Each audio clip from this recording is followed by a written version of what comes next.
How do? Yes, we're back. Finally. Sorry about that. Had a little bit of a problem with my tooth. I don't know if you can hear in my voice right now, but my face isn't exactly fixed yet. Yeah, I almost died. Twice, which was fun. And really fucking scary. And,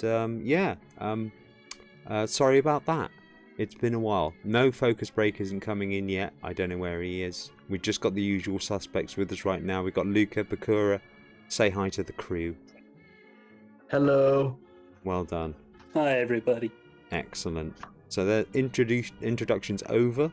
So what the hell's been going on? Because obviously I've been basically in a medical prison for 2 weeks, basically concentrating on my own ass. And yeah, I don't know anything. I have heard that somebody decided to go and ask the Queen to close government. That's a bit weird. Popped down number 10 today, just to ask. And there was a load of other people in the queue, let's say. And so I just videoed them. So I do have a bunch of videos, actually, of various people that went down there with their little protest signs and all that sort of thing. I haven't actually had time to edit it yet, so I'm just going to like shove vignettes in people's faces now and again, if you don't mind. Because I think you probably want to talk about this sort of thing too. I would think. I got some pictures as well. I can sort of like show you some pictures. But yeah, it's been a bit of a fortnight. I can barely make a seal with my lips, but I can still talk, and that's good enough for this place. So yeah. How have I been? Is probably what you're going to be asking at this point, Bakura. Because you probably don't know any of this. No. Have you have you not heard anything? About what's going on in London right now, or with you? Well, with me or with London. It's up to you. How do you want to go with the topic? I guess we'll start with you, because everyone knows about London. Okay. So what do you want to know? What the hell happened? Yeah, I think that would be a good place to start. Okay, Mags, you best leave the room, because she's heard this story way, way, way too many times. This is live, so it's alright. But it's practiced. Okay, so I'm shooting video in a festival called Boomtown, which is basically a arts installation the size of a small city. Kind of fun for somebody who likes to make video. I'm assigned 2 tasks in this particular quest, which is to video a sort of like a dome sort of tent or whatever like that. They're doing like 3D stuff with like AR, projection mapping, all that sort of business. It's not very well lit, and I'm having a real hard job with it because they messed up on getting various things with it, and it was very problematic. Then I had another one where I'm doing it was called The Last Tree. It's like supposed to be the last tree in the world, and there's all these people sort of worshipping it and all this sort of thing. And they've got their own little church, and they've got this guy who's like modelled himself on David Koresh, because everyone models themselves on David Koresh because he's the most interesting sort of like, you know, oh yeah, he was like burned in a fire in Waco. It's like great, and the dude's sunglasses are pretty cool, and that's enough for most folk. I'm sorry, how's your father? I will explain. Yeah, I was assigned basically filming that, turning them into a video. So I've got basically one video that's going to be artsy-fartsy, and then I've got one video that's going to be corporate. Cool. Everyone's happy. Okay? And, you know, I get a chunk of change at the end of that. And, because they're not really paying me enough, I'm going to lay some serious guilt on these people because they've got the contacts. So they're going to be basically ever so proud of what they've got out of me, and they're going to be looking me in the eye as they hand me their money. So yeah, we're going to have that conversation. But anyway, so on the up, I feel. Anyway, I'm filming, just getting up in the morning like a cockerel, and going to sleep at about 4 a.m. and not really getting enough sleep, and I wear myself out. And I have a rest, because my tooth that's always acting up starts acting up, and it's this one over on my right. And it's getting a little bit nasty. I sort of express out the nastiness, spit it out, and I'm fine. Maggie brings me some pizza, a sourdough pizza. I'm not quite. What did I have on it? Onion. I don't think it was sourdough, but You did say it was a sourdough pizza. I remember. I don't remember that. You don't remember that, yeah? But it had some veg on there. I'm not sure if it had any meat. Usually does, but you were with Naddy, so you're probably showing something vegetarian. Oh, did they? So maybe, but I wasn't really paying that much attention. It was pizza basically being handed to me in a tent. What are you gonna do? So I'm crunching away at that, and I think a little bit just went into the back because I've got a wisdom tooth, I've got a problem tooth, and then I've got a molar that is just huge. And my problem tooth is flat as a pancake. It is basically thinner than a key. It's ridiculous. It's basically just a saw sticking out of my face. And that can get inflamed sometimes. And it got inflamed this time because a little bit of that sourdough pizza just got in the right spot to basically just sort of slice a little of my gum. And so infection occurred from that point on. This was 3 days away from me leaving the place. I've got 3 fucking days. I want to keep filming, don't I? Jesus. I still want to get it all in. I go another 2 days where I'm basically just trying my damnedest to make sure this thing doesn't blow up and just spit out as much as possible. I'm not really winning, but it's not really gaining ground that much. So I'm like, alright, I'll do it. It'll be fine. It will be fine. That's going to be the motif of this whole fucking thing. It'll be fine. It'll be fine. It'll be fine. And I've got myself into the it'll be fine mode. This is what guys do. And we've really got to stop this shit. And so I'm carrying on filming. By the last day, I can't really operate anymore. I'm down. I'm down, out for the count, and I'm just sitting there basically just with as many painkillers as I've managed to basically borrow off people. Some people have been really actually good with this, because if you imagine when you're in those sort of party situations, there's all kinds of pharmaceuticals available. So I was good for pain. I just wasn't good for this fucking thing swelling up in my jaw. And I'm getting as much of it out as possible, but I'm not getting enough out. Then I go to sleep, and because I've given it an avenue of escape, it's also now going into my stomach. And this is where it had me.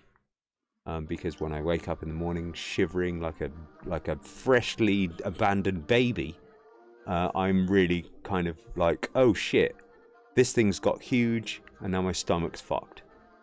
And so I'm drinking a bunch of water, trying to get all of that sort of like sorted out. And I'm kind of okay. This fucking hurts now. This just fucking hurts. And we got to pack up. We got to get everybody out. So we do our fucking... Everything's gone, wasn't it, Mads? Everything's gone. We took pictures and showed people. Get your fucking tent. Pick it up. Jesus fucking Christ. Take your rubbish with you. What the hell is wrong with you kids? And I saw an absolute mess in many parts of that place. And it's like, guys, Jesus.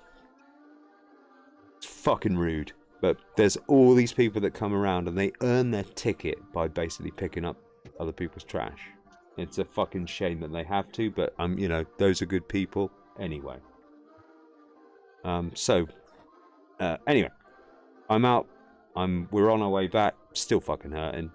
We called the dentist. I'm gonna get some fucking antibiotics, get rid of this bitch, and maybe think about getting out a really fucking problematic bit of teeth. I get there for 9. The guy had actually asked me to turn up for 2:30. Yes, 2:30. Get your puns in now, guys. You're not going to get your puns in. Bakura, this is your moment, mate. You've got nothing? 2:30? 2:30? Yeah, well, I think you just made the pun for us. Oh, so Jesus, man. Well, I had to drag it out of you like a stone. Anyway, yeah, and I was there for 9 a.m. Mate, I just need some fucking painkillers, and I need some antibiotics, and I need them pretty much now. And he goes, I can give you those right now, but I don't want you to take them, because what I want you to do right now, while he's looking at me as though I'm on fire, I didn't even look in the mirror. He's gone, I need you to go to this particular hospital. I need you to go to this particular ward right this very moment. And I quote, before it's too late. That's what my dentist told me. Holy shit. That's what my That's fucking not good. dentist told me. That's fucked up. I'm on 2 buses to get there. It's going to take me an hour and a bit. He didn't tell me to take an ambulance because he knows that they'd take me to a different place. He wanted me to get there as quickly as possible. I got to A&E, got in there, sat there basically just, you know, with a bag of wasps in my head. Just waiting and just waiting and just waiting and hoping somebody's going to get to me. 10 minutes. And it was hell on earth. It lasted hours in my mind. And they got me in. They looked at me, and there was basically like 3 guys there. I learned that 2 of them were their best consultants, and the other one was their best dental surgeon. And all 3 of them are just looking at me as though I've just self-immolated in front of them. It's like I'm protesting the Vietnam War, and they're just, what the fuck are we supposed to do? Every one of them is holding a fist up against their lips and just looking at me. And then somebody breaks it to me and they go, we can put you under general. So general anesthetic, put you under sleep, but it's going to take us 6 hours for you to get there. Because you've got to go nil by mouth immediately. No water, no food, nothing. You've just got to sit there and take it. Then we can put you under. Obviously we can blast you with painkillers, that's fine. But yeah. That's 6 hours wait. And then there's the wait for basically anybody else in the way, you know, like car wrecks and shit. So there's that. And we don't know, was his way of saying, you'd probably die. And I go, option B. And he goes, we can rip out 3 of your teeth right this very moment under local anesthetic. It's going to hurt like absolute hell. And then we're going to suck that crap right through those teeth. What fucking dentist says that to you? What a fucking stupid idea is that? What an awful plan, isn't it? He's got to do it. So I'm like, okay, fuck it. What else have I got to live for?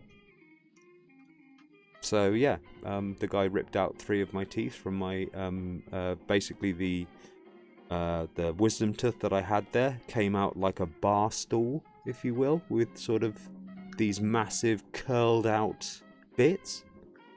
So you can imagine that's just torn my face apart. The next one comes out basically like a pizza that's just, not a round pizza, just like a one that's just, they've kneaded with a, like just kneaded it one way, and it's just out like that. Down to the gum. And then the other one got torn out and it looked like Cthulhu after a fight. I think there's still some of Cthulhu left in me. And then everything started coming out and they just put a tube on that and just sucked all of that shit. And it went all across my face. All of it. And then once this had happened, I'm still in absolute shock. This is the most traumatic pain that I've ever felt in my life. And I was under local anesthetic. There was no way they're going to be able to local anesthetic my entire face and my cheek, my temple, and all of that. They can't. They can just find painkillers and just throw them down my throat. I was signed off for everything at this point. They had me on morphine. They had like oral morphine, so they could just drop it straight in your fucking mouth as often as they like. Whatever, codeine, fucking everything. They're throwing their best antibiotics at me ×3. I'm getting 10 bags a day of this shit. Of just anxiety and lethargy just stuck into my veins over and over and over again. It's fucking awful. And that was day 1. Day 2, they turn over to me and say, oh yeah, mate, you know that operation that we just saved your life with? We got to do that again. But this time we just got to wash out your face. It's not so bad. But we got to do it real fast, otherwise they'll start eating your flesh. Apparently it was some sort of necropic gases that were forming inside my mouth. Everywhere. Because they just dragged all of this heinous shit like a fucking nuclear human army directly through my fucking gums. It wasn't pleasant. I went under. They just knocked me out, knocked me back, and it's just like on off, on, sorry, and that was it. Didn't even feel it, and they were just cleaning you out, innit? You know, just wasn't so bad. I was like, okay, I feel good. Got cocky, thought I'd be out of there in the next couple of days. Thought, you know, I'll grab a meal, maybe 2. By this point, I'm realising that meal 1 has not moved, because meal 2 has just landed on top, and that hasn't moved. Oh shit, they just gave me a load of fucking codeine and a load of fucking morphine. So my stomach's just asleep down there. And about a day? For most of the day, that's all I'm doing. Oh, in the US, Chris did a little thing, about 250 grand, about that. About 250,000, this would have cost. I was there 15 days in total. And I ran away for the last one. I basically said to her, I'm not staying here anymore. This is the longest I've been away from Maggie. I've got to go. You've already given me release papers, and your admin's just fucked up on the thing. And like fucking the guy Vasily who was looking after me, he just goes, wait 5 minutes. And I'm like, okay. And he just walks into the medicine cabinet, just grabs whatever amount of like their strongest amoxicillin, and goes, just fucking take that. Overnight, come see me in the morning. I'm like, and he's like, go. I'm like, thanks. And I'm out that fucking door. And I go home to Maggie. On a bus, on my own, like a fucking human. But before all of that,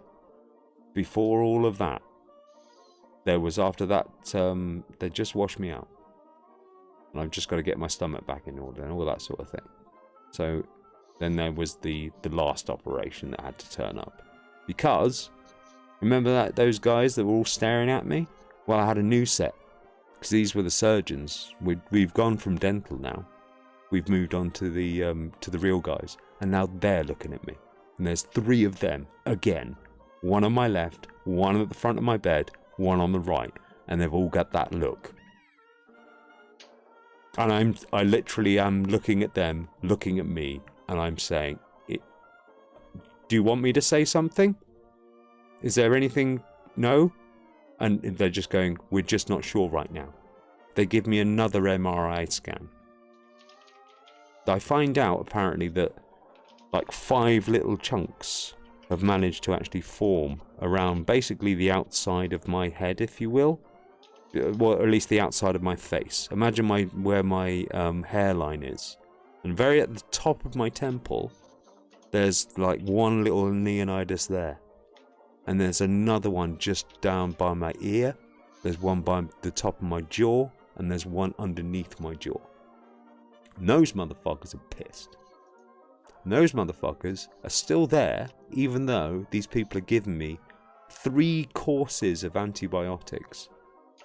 Which basically, if they try another one, will kill me. I will not have the blood to cope with. And they've got me on steroids too. And these things are winning. And they're looking at me as though I'm not sure what we're supposed to do with this guy.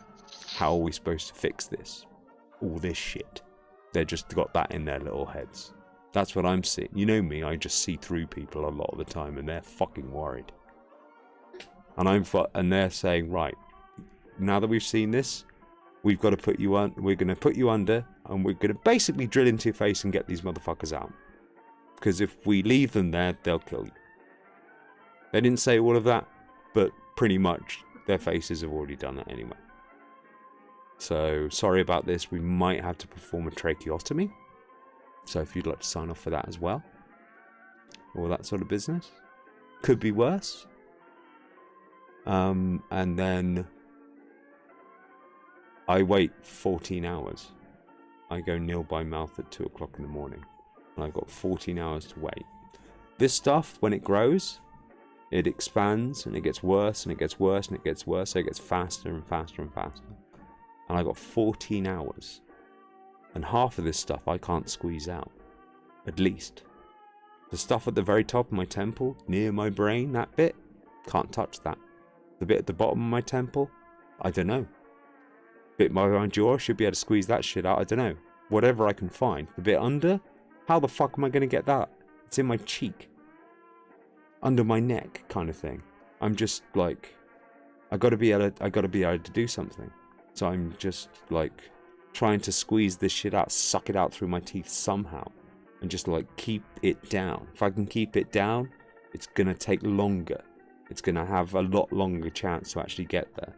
Somebody had managed to give me this little sativa and mix, an indica mix, grapefruit. It's really, really sort of like, it's like codeine, but you know, you don't really, you're more philosophical, okay?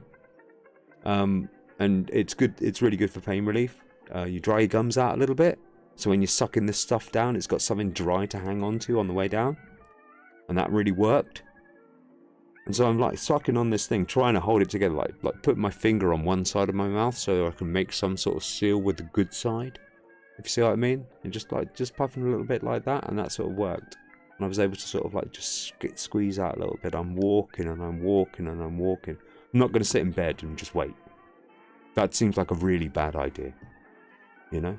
I need my blood pumping. I need my body like, I'm fucking on this. I'm only going back to go and get another fucking bag of nastiness. That's it.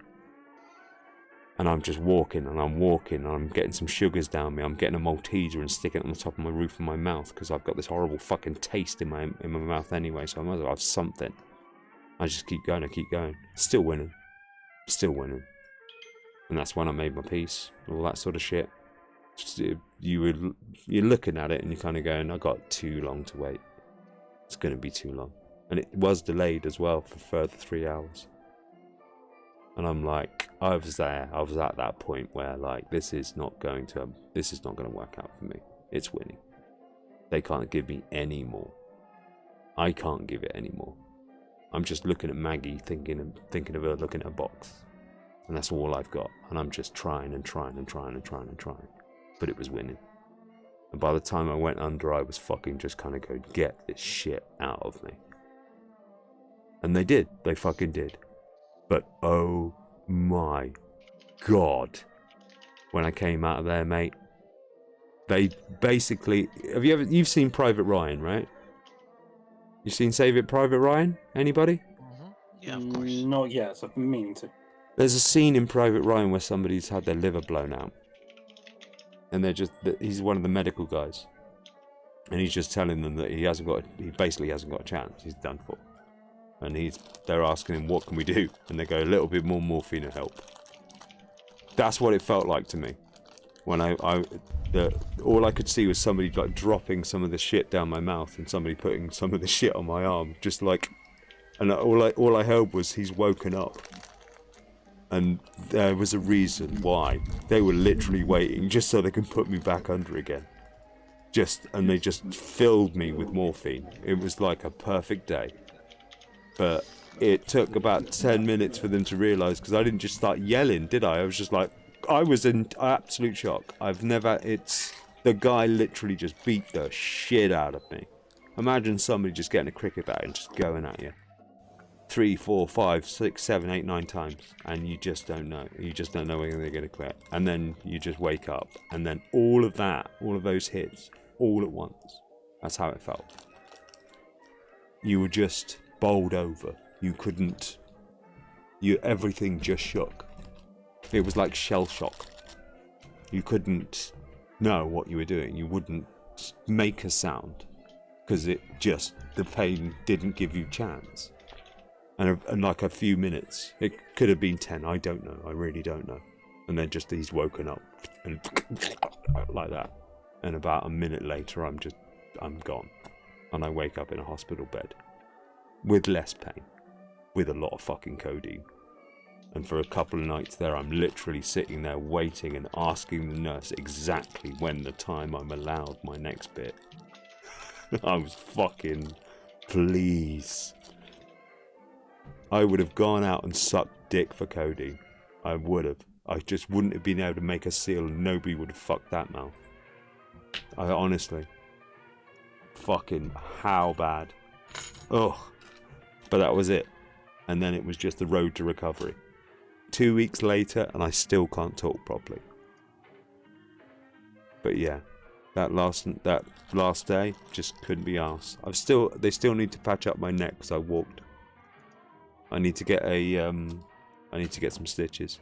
Maggie's performed a perfectly good seal there, which is more than enough, but it does need stitches, so I've got to go back and get stitches. But apart from that, yeah, I've been fine. How about you? So, November weekend? What week, sorry, excuse me. So, November weekend? What? Sorry, I messed my words. I said, I said eventful weekend, then I meant Well, yeah, I week. was supposed to stay. I was in the overnight ward for 10 days. This is where their surgical ward is. So people who've just come out of surgery and they just chill there for a little bit. It's a very restaurant atmosphere. Because usually it's basically how are you, mate? You just come out of surgery, so it's a bit fucked up. You're either gonna be in a lot of pain, or you're gonna be fine, and you're probably gonna be out there this afternoon if admin can get their shit together. Who knows? Some of us were in there for a few days. Some of us were in there for 2 days, 1 day. Some of us in there for 10. I mean, I got to know these people very well, and they got to know me very well. And because they saw me at my fucking worst.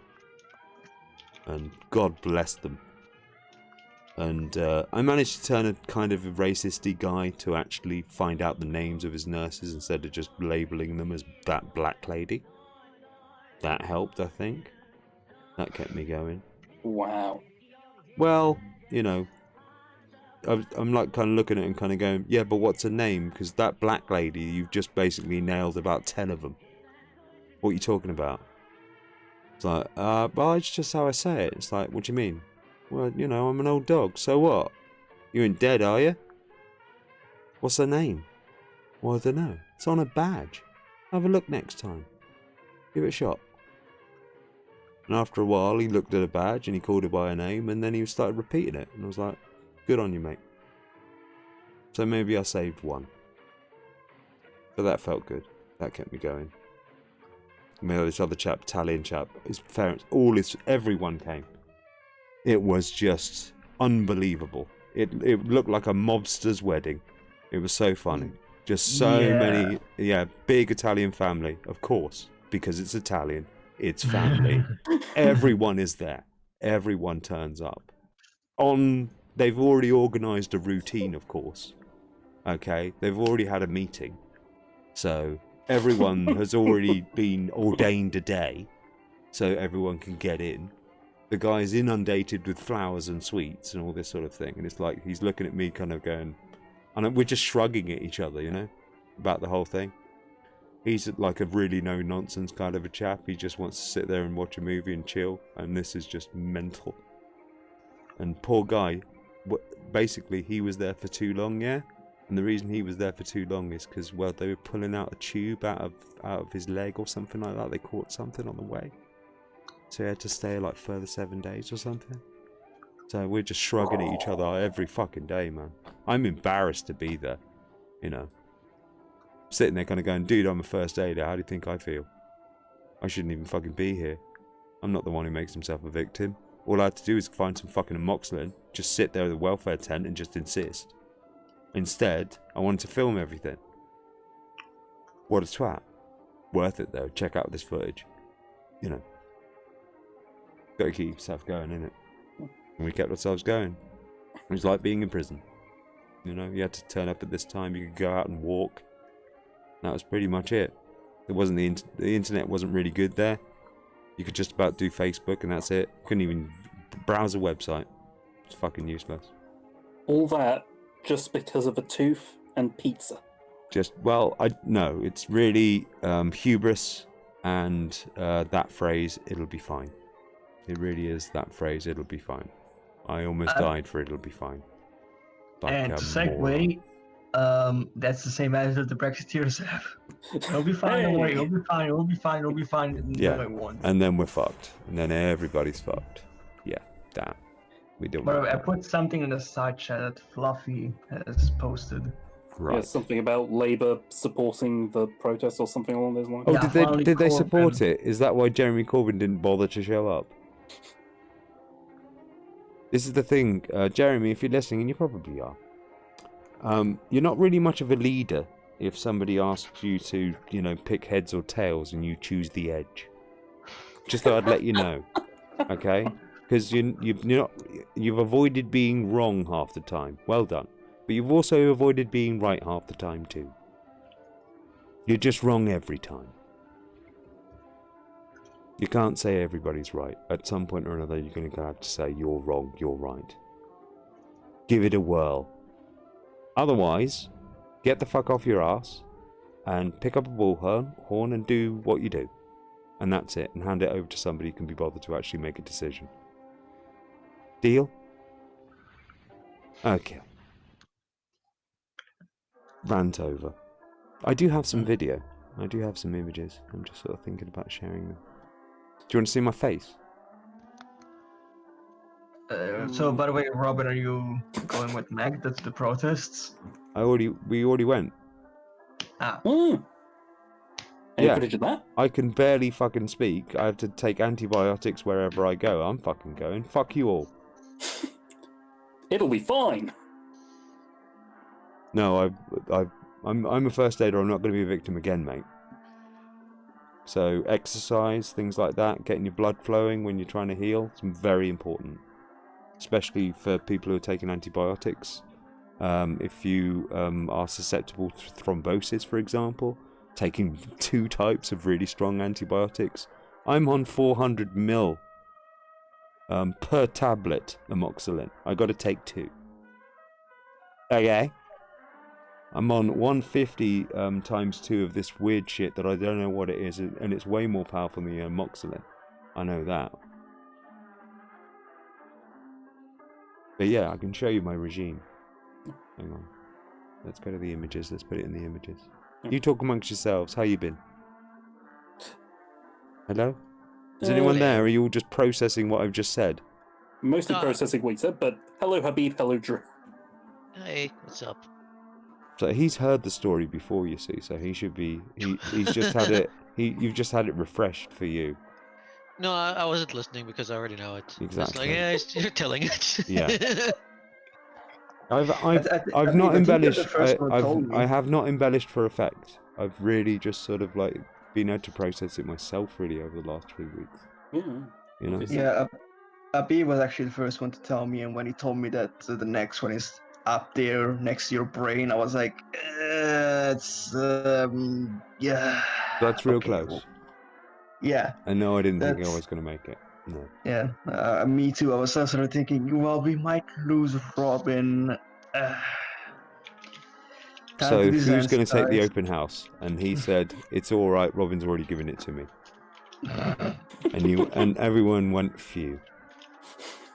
Is that what you're going to say? No. Oh. What? So has there been a fight brewing here? Do I need to settle this? Habib takes the house. That's how we're working. I can give away the house. My beef is with Magda. She wanted to keep your camera, and I wanted to take it. So. Well, dude, you were never gonna get my camera. You don't do video. It wouldn't be the camera for you. You wouldn't like it. It's not got enough megapixels. It's not your thing. Stay clear. I don't use megapixels. You know, the cameras I use are like 12, 14 megapixels anyway. Ooh. Okay. Ooh, hang on. It's less than that, mate. According to Sean, Corbyn was at the protests in Scotland. Oh, good. What's he doing in Scotland again? Nobody seems to know. At a protest. This guy is like worse than Kinnock.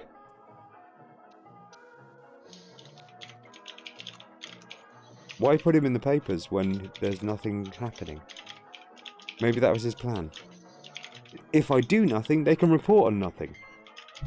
Perfect! How proactive. Well, as you've seen, they report even when he does nothing. Oh, by the way, my peas aren't very good today. Pea. Pea. It's a bit like that. It sounds fine. So I'm sort of like got a speech impediment right now. It sounds I'm fine. working it. I can still hear the beat. Yeah, and they were talking about possibilities. And one of the things is that 2 weeks from now, if this hasn't gone down, I might have to go for more surgery. Oh, blimey. To fix whatever the hell's going on with my face. Jesus. So yeah, what's going on with my face is that it's become very hard down by the jaw area, just for no apparent reason. Nobody knows why. They've looked at it, they've ultrasounded it. Everyone's like, there's no reason why it's not healing, and they're like, it's just hard. We don't know. Nobody knows. It's going to be one of those mysteries. So I was somewhat of an academic sort of anomaly to them for a while. But I started to get a bit itchy and said, dudes, take this shit out of my face. My body is literally ejecting this stuff now. Take this shit out of my face. I had like drains and all kinds of things in it there. 'Twas not pleasant. I can show you the drains if you like. Where's the picture with the drains? Go ahead, mate. I've only got the hole here. I think I've got the drains on my phone. That's what's going on. But yeah, I can get, if you go to my Facebook page, all of it's public anyway, so it doesn't really matter. You can be anonymous to look at my Facebook page, you know. That gives everyone their anonymity, if they wish. Works for me. Just go public. So yeah. It's been a bit of a couple of weeks for me, really. Sort of hurt. Ow. Is it okay to say get well soon? I've got well. So I'm well. I'm just not fully repaired. Let's say the village has been cleared. However, there's a few bodies to pick up and throw away.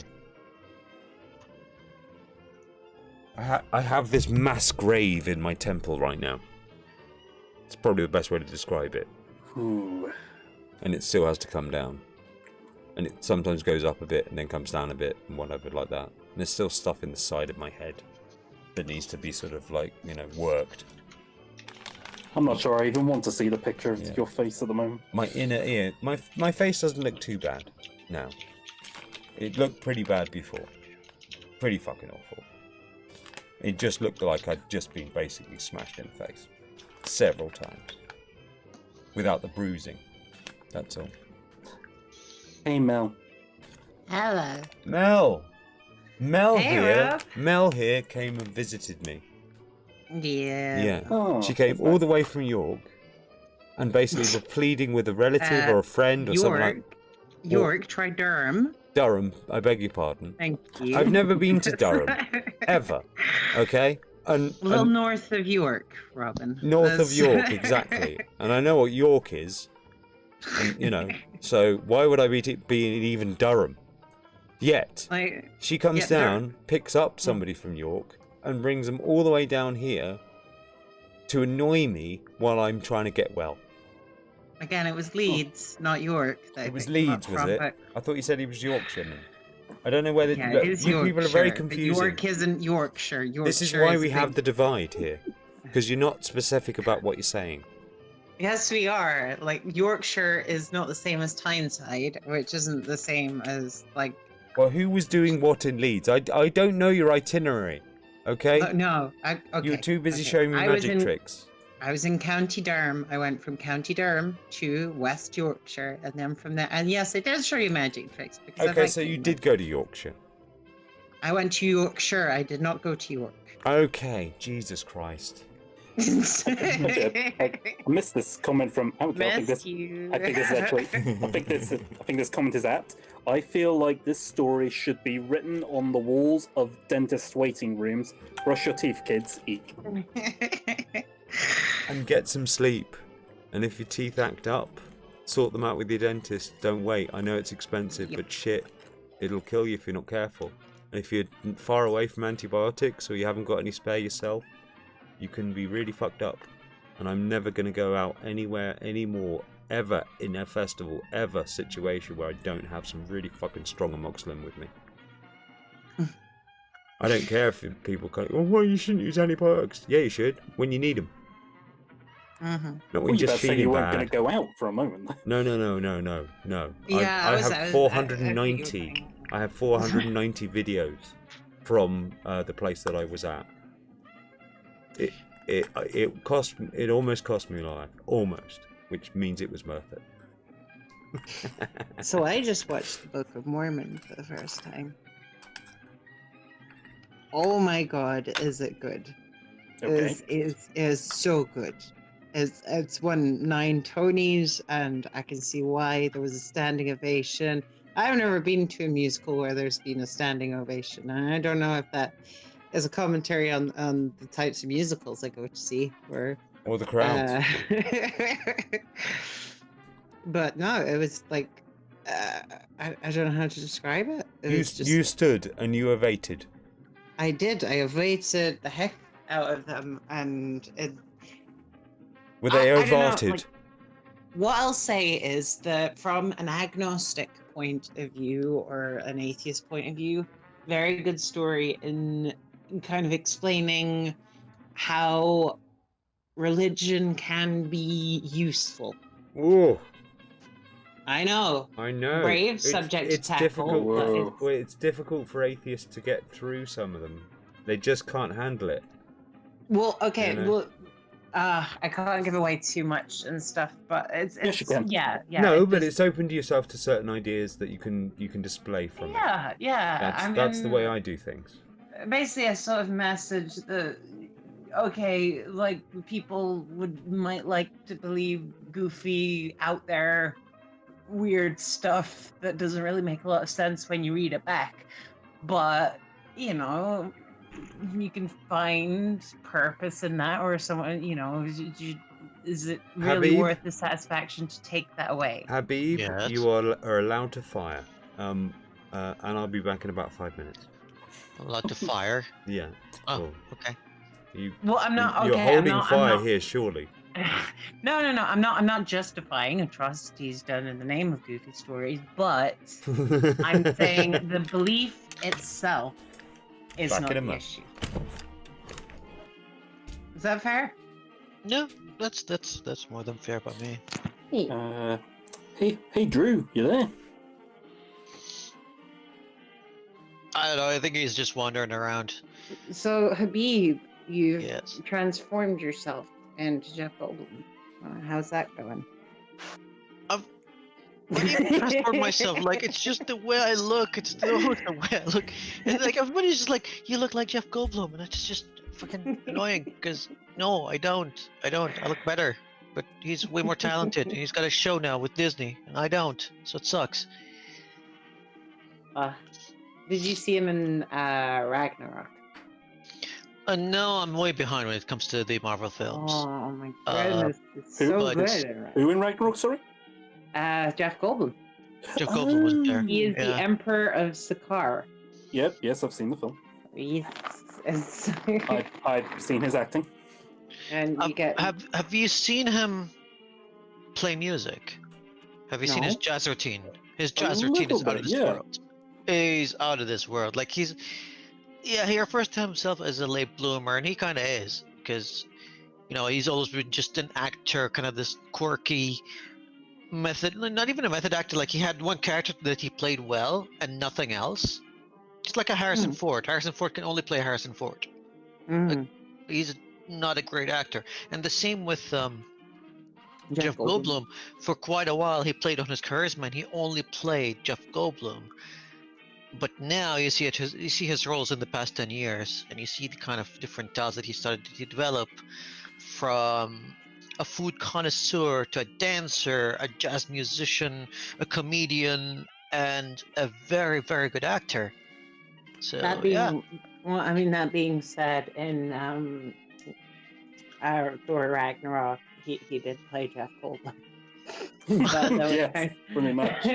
But Jeff Goldblum, if he became an emperor of an entire planet, Jeff Goldblum, and that's the best kind of Ooh. Jeff Goldblum. Ooh.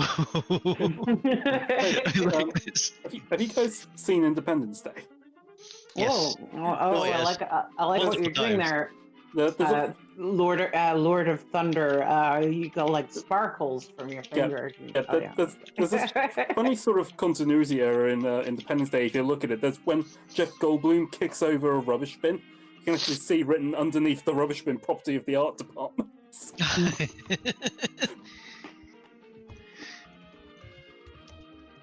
And here's Sean. Hey, what's up, man? Yeah, no, Sean. Are you speaking, Sean? Your 'Cause your we can't mic. hear you. Find your mic. Turn your mic on. Do something about I don't. I was waiting while people was talking. Hey, Sean. Well, we said hi. You say hi in return. That's how it works. Yeah. That's how you greet people. Conversations like since the Stone Ages, we were like ugh, and the other guy was like bug. So it's like, you know. I mean, you remember. You're old enough to remember those days. I also remember the days where it was rude to interrupt a lady when she was speaking. Sexism. Ooh. Wait, it's rude to interrupt a lady, but not a man. Sexism. To interrupt anything. Well, yeah. And Robin's map reading and knowledge of UK geography is atrocious.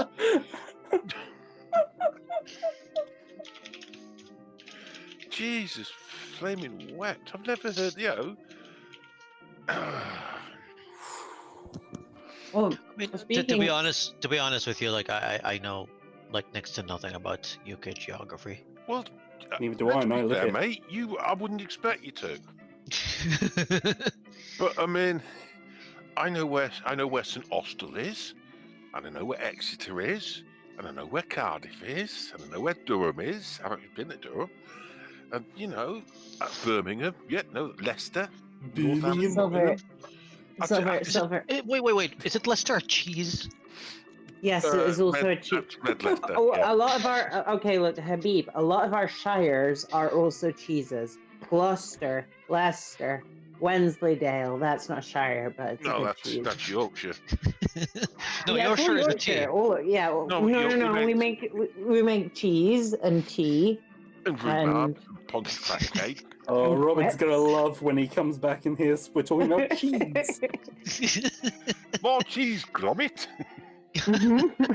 Wensleydale. It's- Wensleydale is a place Mm. in Wakefield, but they don't like Yorkshire. No, Wensleydale's blinking one of the dales in the Yorkshire Pennines. Yeah, but come to from what I know, Wakefield doesn't like Yorkshire. I'm not sure why. I've come to a cheese shop. Do you have any cheese? See? Wensleydale? No. Caramel? No. If you Habib, if you really want to get the Yorkshire accent, go on YouTube and look up "Last of the Summer Wine."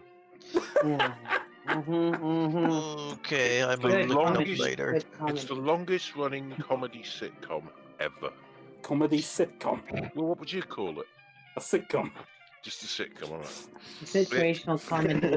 It's gone on for something like 30 odd years. Well, they got cancelled a few years back.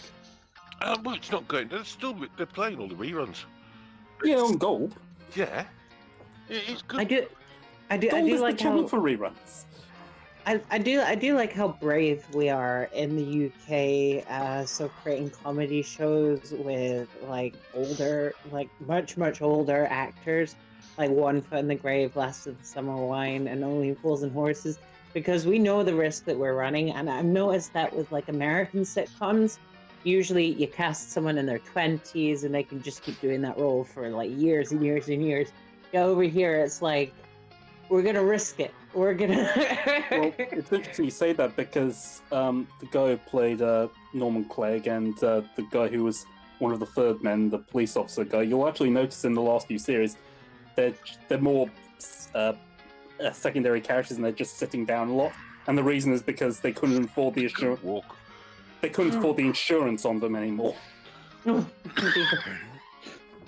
There's, I mean, one of the. He wasn't in the. Was he an original star? I think he was. Compo. Yeah. His son took Yes. over. Well, he was meant to, but he didn't really work, so they kind of got rid of him very quickly. No, well, we're showing his reruns now. He's not. I mean, he wasn't Compo. Let's be No, fair. There no. isn't another Compo. I mean, Nora Batty is Nora Batty. Yeah.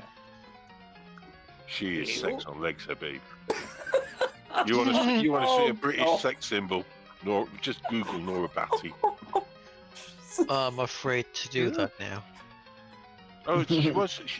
You won't say anything. You can't be. You know, she's covered up. Yeah.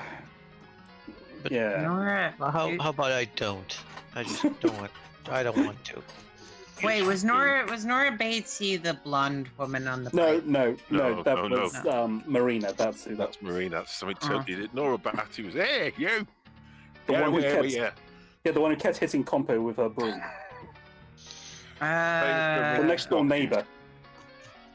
But yeah, since I'm hanging out with a bunch of Brits, it's a nice way. It's a nice time to tell you guys that I got an offer to move to France next year. Oh, Oh.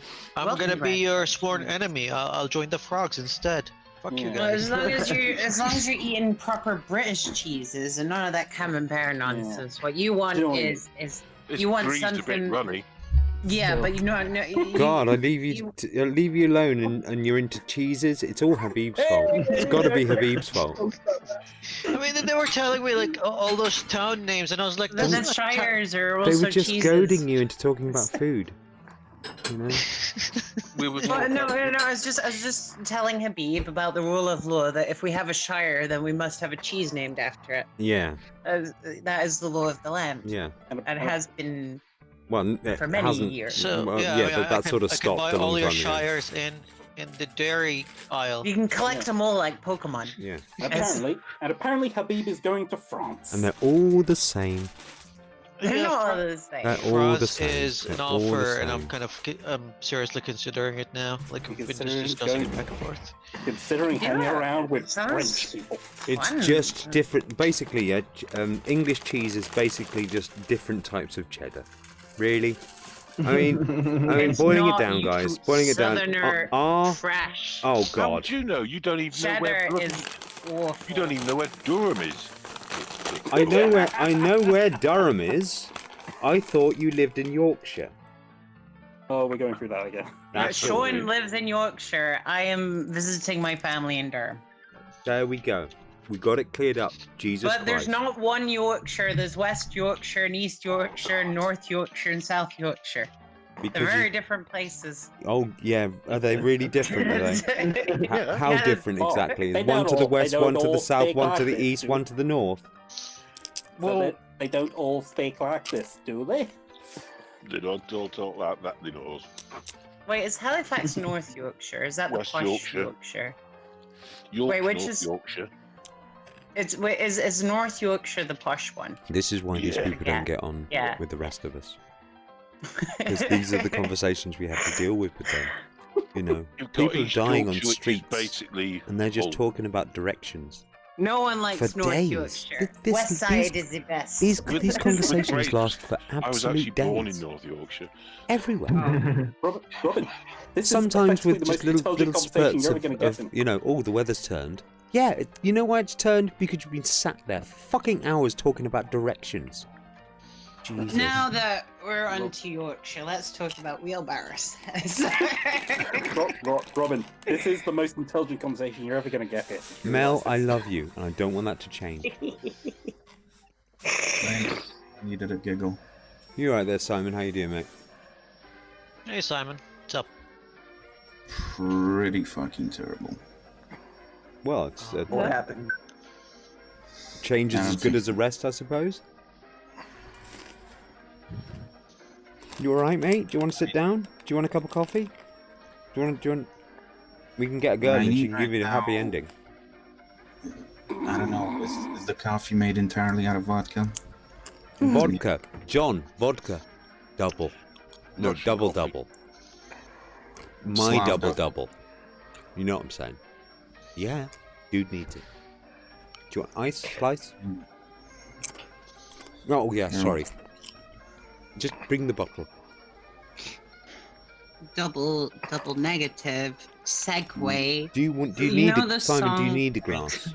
I mean, I don't know if I should even talk about this on, I mean, on an open house and ruining everybody's fun. It's all right. No, I just I told some people I almost died. So, what you got? Well, I mean, it's up to you. About- But like, if you want to just like talk in private, we can as well. uh, You've wait, sort- what, you've what sort time of is it right now? My You've windows- stolen his thunder, Simon. The floor is yours, Sorry. mate. Tell Uncle Rob. Come and sit on my knee. Come on. What's wrong? What's the thing? Well, depends. What time is it right now?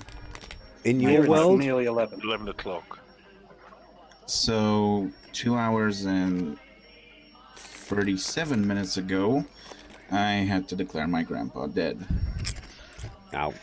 Whoa. How old was he? Fun part? Yeah, the guys didn't pick him up yet.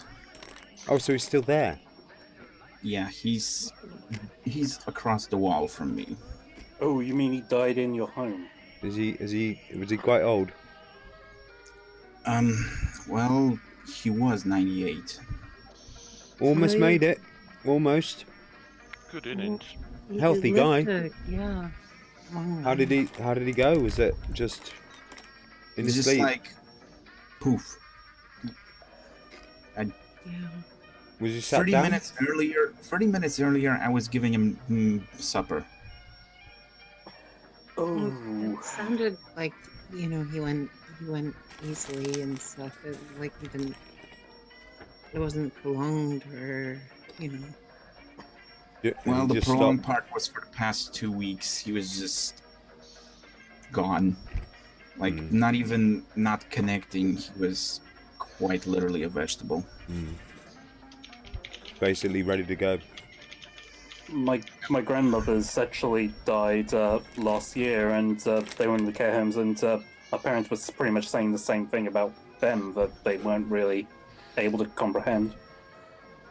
The thing is, No, same thing. things- Same thing with my grandmother. Everything's She had gotta shut down. Alzheimer's. everything's got to shut down in its own way, and you just never know. Yeah. And usually, the Same brain's the big one. It's the one that takes all the resources, man.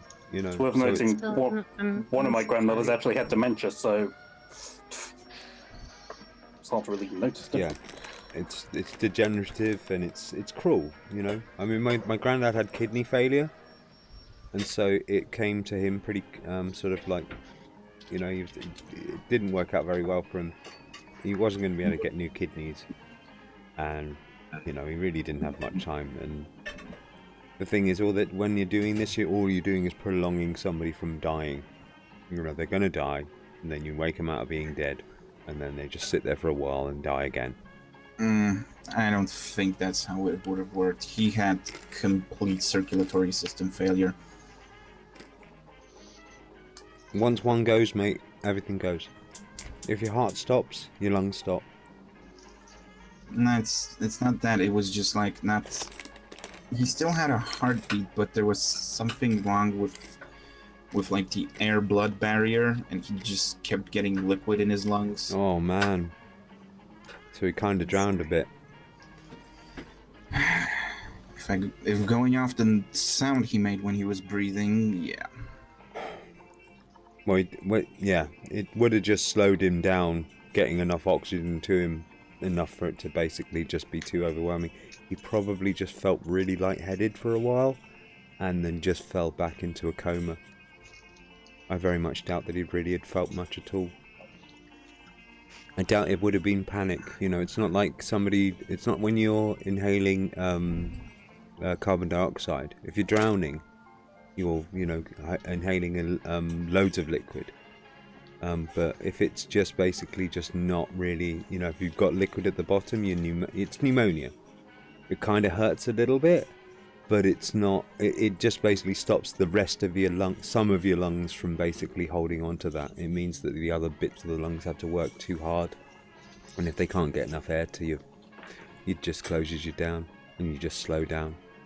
He wouldn't have suffered. He wouldn't have suffered too much with that at all. He would have had maybe a bit of pain in the bottom of his chest at most. I'm a first aider, but I got like a lot of medical sort of history in my family with Ward Clark and a nurse for about 10 years with my stepdad as well. He wouldn't have suffered too bad at all. It could have been a lot worse. I mean, I can't even really tell because well, his motor function was just completely gone. Even if he was panicking, he wouldn't be able to flail. Yeah, Not But- even flinch, really. Yeah, but he wasn't. I don't think he would have suffered that much. If he's basically just having trouble breathing, and he's not getting enough, he's getting sort of liquid in the bottom of his chest. It does kind of hurt a bit. I suppose probably the best way to describe it, if you've like smoked too many cigarettes for a couple of nights, and it's a bit heavy on your chest, that sort of pain. That's what it would have felt like, and that's about it. He's still being able to get oxygen into his blood, but not enough. And so he's just going to get fainter and fainter and fainter and fainter and fainter. And just through the sort of like the trap hole, the trap door of, you're into like I suppose like a new state. You become weightless. You generally just drift off and drift off. You start like, exploring your thoughts and feelings, and then just, if you don't breathe enough, you're just fading anyway. You're going to go through your life. He just had a normal death. That's kind of cool. Not everybody gets one, mate. I had I could have had an absolute horrific one, and he went through it in his sleep. Really, just chill. He was all right. He did okay. That's the most important thing, really. I always kind of imagined he would actually outlive us. I mean that I know that's cliche, but you know, for shit's sake, he survived both Stalingrad and Siberia, so you know. This wasn't gonna take him down. Yeah, he wasn't going to go down easy. No, and he didn't. He went down soft. Never imagined him going out with a whimper. Ah, it wasn't a whimper, mate. That was a nice warm pillow on his back. He'd earned it. That was an easy Having a going. grandchild. Who wants to suffer on the way out? Oh, know what's the most fucked up part about it? Yeah, this is the night that I'm also taking care of my niece, so that's fun. Oh, she's here too.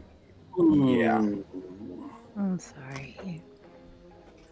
She's asleep now, but when the paramedics get here with the bags, I don't know if she will wake up. She's probably going to wake up, yeah. What time of day is it there? I don't know. He said it's 11, so it's midnight-ish. Oh, by the way, universal healthcare response times: 1 hour to 4 hours for response. Thank you for somebody who's already dead. Yeah. Yeah, but I mean, Yeah, I get your I'm okay frustration. chilling for the next 4 hours with a cadaver in my house. Yeah, that's cool. It's not pleasant, but it is your dad. Your granddad, sorry. Yeah. Mm. And you know what? He's got somebody there with him. And you're going to be that somebody. Because you're a fucking dude. You know, when I was in the hospital for about 15 days, I talked to this guy, Andreas. Greek guy. Cypriot. He was a Cypriot refugee. He was telling me about it when he was like a kid.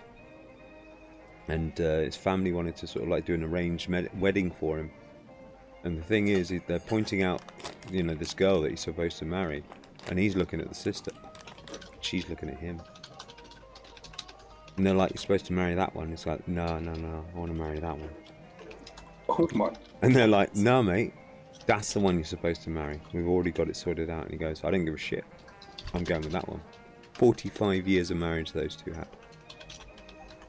And the only reason they stopped getting married is because one of them died. And it wasn't Andreas. He lost his daughter too. So it's just him, his grandchildren, all that sort of business. They want to keep him going.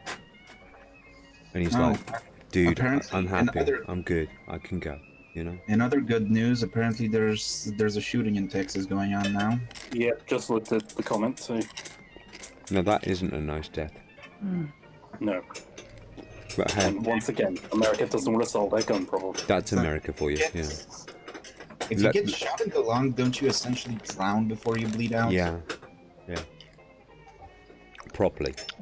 Yeah, but the thing is, when you get shot, your body goes into shock. You don't really feel much.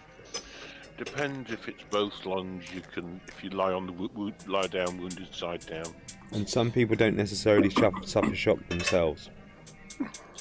And if they know they're going to die, it's really fucking scary. And just because you've been shot doesn't mean you can't fucking scream.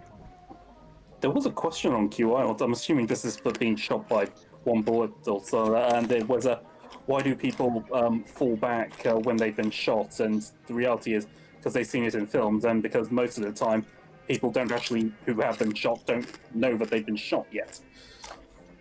Actually, when a bullet goes through somebody, especially the armor piercers, they usually keep them up.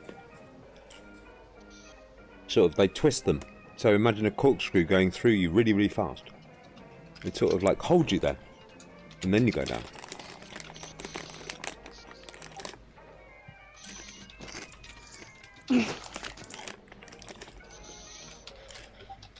So, is there any news behind the shooter's identity? Why do we care about Texas getting shot?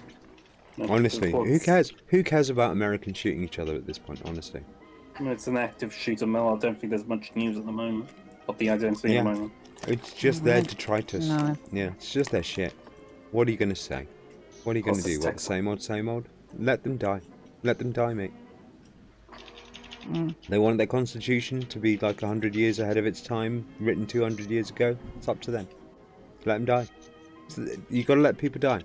If they want to get themselves killed and they're gonna die, they're gonna die.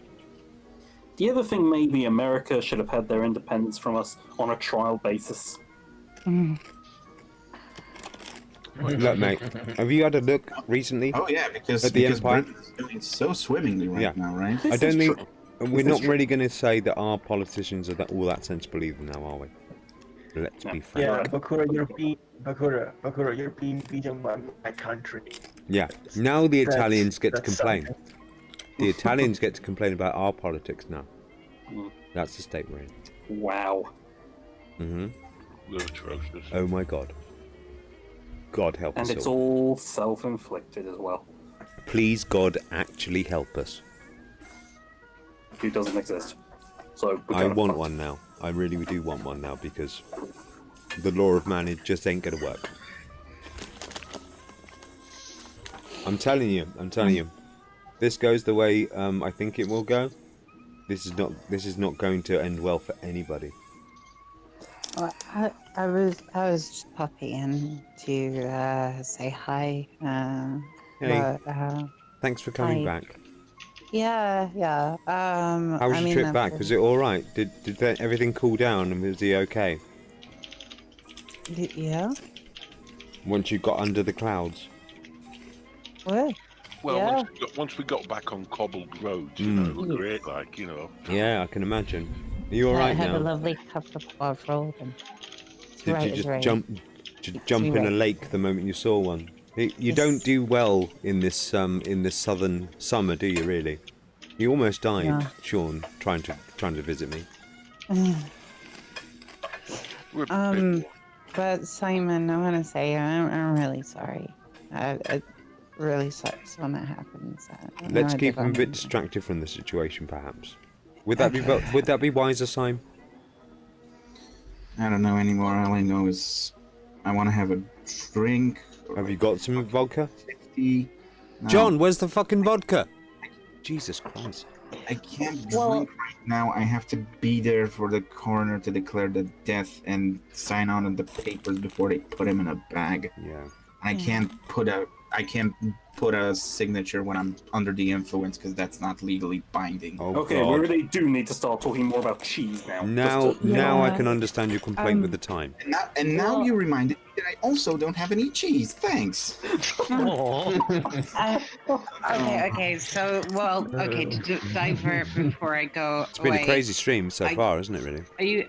Are you guys aware of that song that's been on the radio like a million times a day? I'm gonna take my horse to the old town road. I'm gonna ride it till I can't no more. No. What station are you listening to? I don't know, it's Capital or something. The kids won't change it. And anyway, there's a line in this, and I want you to deconstruct this for me because you've heard of like double negatives, maybe triple negatives, but this line is it's from that song, and it's ain't nobody gonna tell me nothing. Okay, so good luck with that. Okay. And have a nice night. What the heck is he saying? Nobody will Ain't tell him anything. That's what it's saying. No, ain't nobody gonna tell me nothing. That's right. Ain't nobody gonna tell me nothing. That's free. Be negatives. Oh yeah. Indeed. However, the sentiment is, of course, nobody. Wouldn't in this ain't context nobody tell be the nothing. same as anybody? Like in the The context of ain't is a silent ain't. But no, wouldn't the answer to that question be yes, nobody is going to tell you nothing on account of them being nobody? Indeed. Nobody There we in go. their right mind is going to be able to tell me anything. Is what they're really saying. Mel, just put Radio 2 on, you'll be much happier. I can try, but the kids keep changing the station. Or it's stupid Anyway. they could be listening to Popmaster with Ken You- Bruce. Children are very easy to subdue. Okay? Okay. You can use sweets or rope. Yeah, I'm gonna.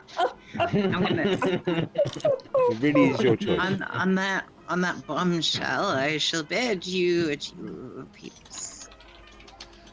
Have a nice evening. Well, bye then, Mel. See you later. Mhm. You just come in Oh. here, say your thing, and then go.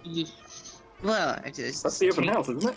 I'm taking all the alcohol off the table and taking it with Oh me, dear. throwing it in my It's been one bag. of those days, has it? Because Okay. that's how we do it in West Yorkshire. That's Okay. okay. We drink our Bye. problems away. Take it easy, darling. See you when you wake up. And now we're there. Yeah. So yeah. Went to the protest. Met some people from the EDL. Oh, blimey. That's not That good. would be nice. Well, it was, of course, because I had my camera with me. All I did was ask them if I could actually take some video of them. Ah, And they asked me why. And I said, maybe foolishly, I just said to them, I'm looking to get into pornography, and I just need to get used to photographing a bunch of cunts.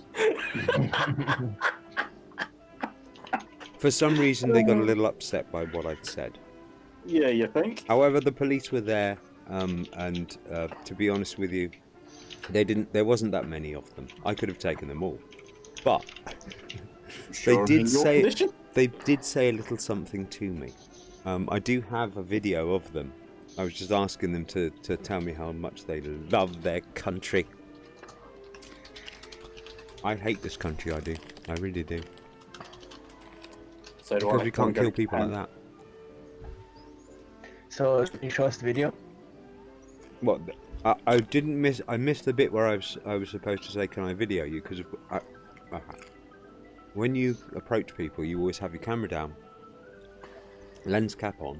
Okay, always when you're going to approach people to take photography that you wish to solicit from them anyway. It's sort of a rule.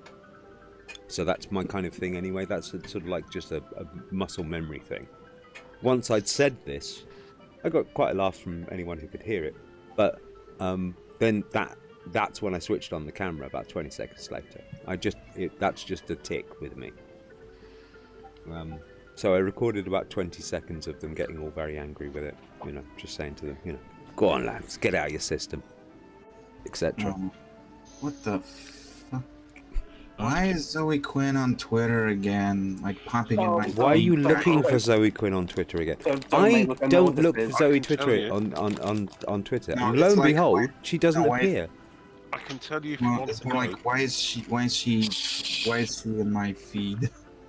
Basically, somebody she accused of sexually assault abusing her took his own life. Whoa! I didn't hear that part. Another one. How strange. A lot of sexual impropriety with this lady. I knew she accused someone of raping her. I didn't know that guy. Alex Lipschitz, was it? I Sounds don't like know. I just heard it's about a it fo- too, and I strange don't really name. care. Wasn't Lifshitz This is her, like, so not an event, guys. Her Honestly. boyfriend. Yes, he Habib, was. you're getting me, aren't you? You understand what's Yeah, going on here. Yeah. Yep. And I expect many of the audience are looking at this and kind of going, why does everybody care about Zoe Quinn? The games Are we- industry Are has we apparently. literally, are we literally hooing in 2019 on Look, Iran? look, Why does look. anyone care about her though? apparently the games She's industry just has had. some rich little fucking sort of, you know, trust fund baby. There's more to it. The games industry has actually just had a big Me Too moment with certain women coming out against certain people, and so Zoe decided, yes, she has to get in on this. And Zoe, you aren't Believable exactly- Zoe Quinn. Okay. Yeah, naturally Zoe has decided that she has to be involved. Well, that's not really helped things. I know. But, well, mostly because she's hard to believe at this point. Or even look at. I find it hard to believe she still clamors for relevance. Like, what does she even do? She writes for Marvel Comics, genuinely. Oh, Oh. well, doesn't that make me glad that I And never had access to hang on, Western she comics also did a Kickstarter for a game which she got lots of money for because all the mainstream press talked about it, and it's Did not nothing. been delivered. Speaking about undelivered, remember Rebel Jam, that fucking JPEG that took your money for like 2 years and then vanished? Yeah, Wow. and like I said, she's writing for Marvel Comics now. No, speaking of games, I got an offer, by the way, to work in a video game. Yay! What's the job? It's the France thing? No, it's not the France thing. 7? No, it's a Cyberpunk game, but it's not Cyberpunk 2077. And it's a point-and-click game. Not THAC's gonna say game? who. Is it No. Falco's game? I'll tell you later. It's Falco's but yeah, they needed someone to write their lore. And I was like, Nice. Oh I was my like, god, what- you're gonna be terrible. why is it me? And they're like, because you We rant know about you. Cyberpunk lore the entire Oh, time. we know you. Oh yeah, that's like your kind of caper, dude. And I sent them a proposal email of like, the email itself was like a draft of like many words. It's like a long fucking email. So Oh, I was hang like, on. Of course yeah, it is. Cable Man. I actually don't know much of like the Cyberpunk lore. I mean, I downloaded a PDF of the 2020 rulebook, and I like the classes. That's all I can say so far. if you want, I've got like every single book they release until I think 2014. This is the thing. This is the thing between me and Habib. Yeah, I can't stand lore. It bores me to tears. I understand its need and necessity and all that sort of thing. And for projects, yes, it's cool. But obsession with So what- lore, it's a bit like football statistics for me. I'm like, So why, you're- guys? So you're Carmack and he's Romero. If you will. But the thing is, we get on. We don't even have any of this conversation really. He does tell me, and listen. I tell him my shit, and he listens. It's great. Yeah, it's I mean, here's my sales pitch to the guy when he's like, yeah, I want someone to write the lore because we have a narrative for the game, but we don't have the lore for it. So I asked, like, are you gonna base it on an established lore? Like, is it gonna be based on the Blade Runner books? Is it gonna be based on the Cyberpunk universe? Is it gonna be based on William Gibson's universe? I'm pretty sure somebody's gonna have to pay royalties for any of those options. For Cyberpunk, it's kind of open. You can write whatever you want in the Cyberpunk universe. It's fine. But then you put yourself in an awkward position of having to compete with Cyberpunk 2077. Yeah, I mean, a lot of people like to take it like imagine like you're writing something in the D&D universe. It's the same kind of thing. It's just your own campaign in that at that point. Yes, you're gonna compete with Cyberpunk 2077, but you're gonna have an already established lore. But here's why I like my sales pitch for him is like, imagine if you're gonna develop a sequel, and then you're writing a story, and then yeah, you're gonna have to look up all the references, all the events that happened before. The consistency is gonna be lost. Imagine a spin-off. I mean, he's planning in the future maybe write a novel, and that whole thing is gonna be. It's gonna transform the game from being just a world that tells a story, a single story, or just a world that feels more plausible. And Cyberpunk is retrofuturism. Like, there's always a cutoff date. Like, the world's history just kept going and going until the cutoff date is usually the 60s all the way to the 80s. There's a cutoff date, a calamity happens, a big event, and then history takes a sharp turn into this post-humanist sort of like a runaway capitalist, uber, like insane world. So once you decide that, imagine if you decided in the 60s, early 60s, so the space program didn't really happen. And then you have in one of your characters wearing Velcro shoes. But Velcro was not really invented. It was invented by NASA. NASA doesn't exist. So you see what I mean? Yeah, but you can. The thing is that you don't have to. Velcro would have been invented anyway, with or without NASA. Well, I mean, it would have been invented by someone else, Yeah. maybe, but Yeah, it would but have even been if, different. even if a calamity sort of happened, like going off on the moon landing or just space exploration program, there would have been a new space exploration program. It'd be just Yeah, like and- instead of yeah. NASA, there would instead of like the American flag, there would be like the fucking golden arches. In this Sprawl trilogy by William Gibson, and it's the same like the Sprawl trilogy and Cyberpunk, like the actual Cyberpunk tabletop game. They're the same universe, but it's kind of like a spin-off kind of thing. And they have moon colonies. The corporates actually made it to the moon. It was not government. So Okay. yes, we did make it to the moon, but it wasn't really. Okay, I found the video with the EDL, or whoever they want to call themselves today. Also, apparently, semi-good news. Apparently, Quinn was fired from Marvel. No, good. Okay, this is just a slow-mo of my no, lighter. she's to work which on I think another is quite title. Another comic book. Juicy. Now, I think it'll play. Now, if I do that or that, no, it doesn't move. It's going to come on in a minute when this finishes, I think. I see a lighter. Yeah, I'm just doing some slow-mo of a lighter just to see how much of the flame I can get with one go. It's not bad. Come on, finish. I can't delete it because it's already running. You've got to like, this is a bit convoluted. I'm not happy with the setup really. With the videos, I'm trying to make a sort of like something that I can make as a playlist. I can just bung video in, and it just plays whatever in the folder. However, once you've started playing it, it's in limbo as far as you're concerned. So until the video stops, I can't delete it, even though it's on. It's on in the background, which is annoying. It's a bit complicated, the open house. I've made it complicated in order to make it a bit more showy. However, yeah, there's a lot that to be desired, especially in the video bit. Oh, here we go. Should go over to the next one on here. If it doesn't, I'm going to be really annoyed. Ah, you bastard! Why? Okay, I've got to go out of here for a second and go to the video bit. Oh.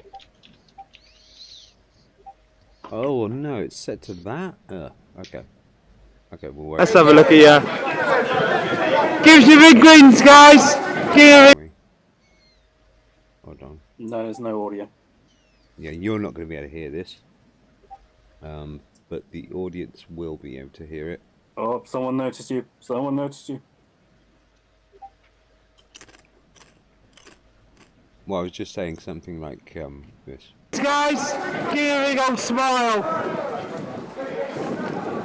Show us how much you love this country. No, we hate it, don't we? That's right. Get it out of your system. Let's have a look at you. That gave me immense pleasure. I actually couldn't hear it. If you just go listen to the stream in a bit. Pascal! Welcome, mate. Also, quick question: if they're supposedly so popular, why do they have to have police escorts all the time? There's only about like 12 of them that managed to turn up. Because like they're dwindling, you see. Because everyone's starting to think, hang on a second, this is actually really fucking stupid, isn't it? It's only the hardcore wankers that are left. Why were the EDL there in the first place? Because they're always there. They always have some. That's their London showing. There was about 12 of them. Well, they're just going to blend in with the other protest, won't they? That's all they can manage. There's a counter protest to the like hundreds of thousands of people that turned up. Was that tens? the street? Was that the street pride thing, or? That wasn't. Or was Yeah, it wasn't straight pride. No. Okay. They were trying to counter protest the protesters that were all outside Downing Street telling them shut the fuck up, get the House of Parliament back open. And these guys are turning up, kind of going, and there's more policemen there to guard them than they are. It's like, guys, you really are that irrelevant. I'm still in a weird boat where I say, yeah, Brexit shouldn't have happened, but the vote happened. Well, of course it shouldn't have happened. It technically hasn't even happened yet. Well, yeah. It's more like it's not the whole thing like, oh, I think that Brexit should happen because you voted. It's more like it sets a pretty fucked up precedent. I don't know. I'm just talking from a perspective of a guy that still remembers where voting literally did not mean shit for our people. So I'm kind of iffish about good, takesy-backsies on votes. I mean, you wouldn't like a vote to be like, illegal, would you? Well, no, it's more like it's. Oh, well, you're happy with that? I don't want voting to be illegal, but I also don't want. No. I okay, guys, I didn't say Simon, I didn't say that. I didn't say that. I'm saying that the actual vote, you wouldn't want that to be illegal. Not like voting. doing things that violate electoral law or something. No, but I also don't want votes to mean absolute fucking jack shit. Yeah, but if you're going to put things into, if you're going to have one side breaking the law in order to win. Who broke the law and how? I really can't. Leave campaign. It was illegal? They violated electoral law. They did things that you're not supposed to. Well, I think they funneled money from to another campaign group in one thing. I can't remember a lot of the rest of it, but it was a lot. There of was also stuff the going psychological warfare. So it was standard fuckery with funds, as politicians do. I mean, I'm not saying that's fine. So because everyone does dodgy shit, you can do dodgy shit. I'm not saying that. I'm saying that's what you're implying, at least. Sounds sort of kind of unrelated. The sort of campaign kind was of unrelated. No, the vote campaign was and the voting. honest. The campaign to vote is unrelated to the vote. Is that what you're going with? That's a bold gambit, sir. No, it's more like yeah, they did dodgy shit, but in the end, the people voted. It's like they didn't rush people and put them in. So imagine if somebody voted to basically have you hanged because you're a paedophile. You'd really want to make sure that the people that were campaigning that you should be hanged for being a paedophile have got it right, yeah? You'd like them to say the truth. We'll put it to the illegal. Okay, so we've just come back online, guys. Hello. We've just learned that you think that referendums, it's only referendums where you're okay to do illegal shit. That's what you think. No, they're still illegal, but it's like what? So like a parking fine now. You know, when you're talking about a nation and what it's going to do, you're going to treat that like a fucking parking fine. No. Well, you should absolutely prosecute those guys for it. Yes, this nullifies the count. It's not a legal vote. It's not a legal vote. And it was a stupid thing to vote for anyway, because most of the public don't really care about politics. I only learned recently, apparently. You don't give runners who won the gold with the gold and then prosecute them for cheating. You take the gold away. Otherwise, it doesn't matter. Because if you just prosecute them for cheating, it's like, well, okay, we spent like millions, and you want us to be fined a few thousand. Okay, fine. There's no deterrent here. But what you're saying to people is, it's okay to cheat, because there's only a fine involved, to people who can get millions of pounds just overnight. That's essentially the mentality of what's happening not only in the UK, but it's also happening in the United States of America, where they're tampering with the democratic system. Because what happens is they tamper with the system, the vote goes through, they win, there's no consequences until they get sued after the fact, and that doesn't change the democratic outcome. So when that happens, you're essentially winning, and you're taking a little slap on the wrist. So it's completely and totally antithetical to democracy as a whole. It's true. Look, I'm just a simple working guy, and I'm saying, yeah, they defrauded a bunch of money, but how does defrauding a bunch of money and lying about their platform is... I mean, if lying about your platform in commercials and supposed infomercials, which were full of crap, because fucking, yeah, sovereignty You and do all realise that bullshit. people on the internet can actually like fool hundreds of thousands of people into thinking something. You're right. You do know that, don't you? Yeah, I know You do that. know but that, what? that So now mainstream sources have ways of actually time convincing somebody fools hundreds of somebody thousands and millions of people things that are not true. Yes, but that means that anytime that a lot of people, like a lot of people on the internet actually go like, hey, we're gonna spread misinformation about this vote. Things Every- got so every time that crazy, happens, one it should- person got shot in England. Out of nowhere, we actually had a political assassination. You don't think that they've been hitting the panic button with people? The Project Fear? Because they keep on talking about Project Fear as everyone's course saying, they did. really guys, to be honest with you, leaving might be slightly problematic to us financially. They're going, Project Fear, Project Fear. Oh, the Muslims are coming. Project Fear, Project Fear. Look, we've got a Muslim in charge of London. Project Fear, Project Fear. They're the Project Fear people. And you've all swallowed this, a lot of you, thinking that these guys were like on your side. And a lot of you having to sort of like try and save face in this sort of way. But I remember those days. You have it, these people were so very friendly at the time. You know, they were so very persuasive. But these aren't people that you like, you know, you would actually trust. These are pirates. But everyone has decided that they're just going to turn off all of their faculties and just decide democracy means cheat as much as you like as long as you win. That's what democracy means. So I'm sorry if you think that it's undermining democracy to have a recount, but it ain't. And anyone saying otherwise either doesn't understand how democracy works or doesn't want to, I think. And Back what in do a you, moment, I'm just going to smoke this. yeah, and what do you expect from a population? I mean, we don't really know anything about politics in this country. As far as I understand, I learned this recently. When David Cameron was Prime Minister, 59% of the population didn't even know he was Prime Minister. That's how engaged in politics this country actually is.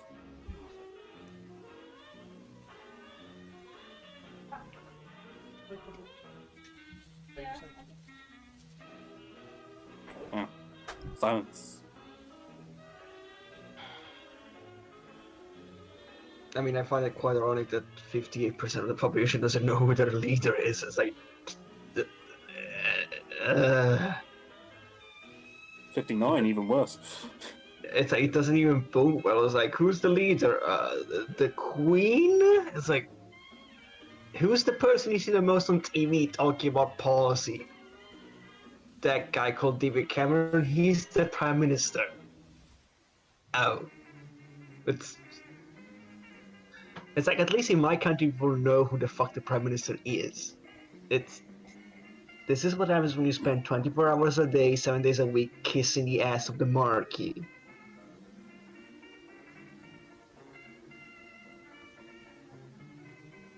Well,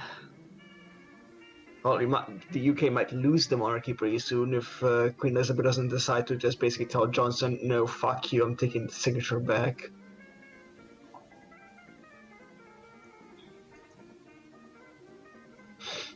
Oh, jeez.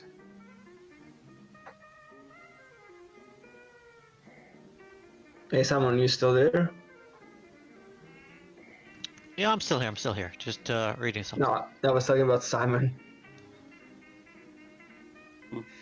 But, wow.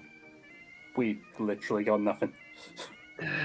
No, but yeah, it's gotten to the point where like my country's actually doing better than yours when it comes to politics, and this is literally me sitting there going, guys, you really have fallen pretty low if my country's better than yours.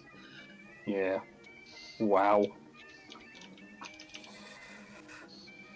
The people that vote to fucking party having boonga boonga guy 4 times and he's now better than the people that colonize half the fucking world. It's like, what is this? I'm sorry. It's no. In relation to Zoe Quinn, again, just to be quick, according to Reset here, that's the place where all the social justice warriors from NeoGAF migrated to. Apparently, that Alec guy, he was a dirty coward for killing himself instead of begging forgiveness from Zoe. Okay. What kind That's of nice. bullshit? What kind of bullshit is that? Yeah. It's what? Frankly, maybe Zoe really was assaulted by him, but sorry, you cried wolf too many times for me to really care about you. And that's what happens when you cry wolf. Yeah, you know, it's kind of like, oh, this is rape, this is rape, this is rape. I actually got raped. I have proof. Yeah, sure.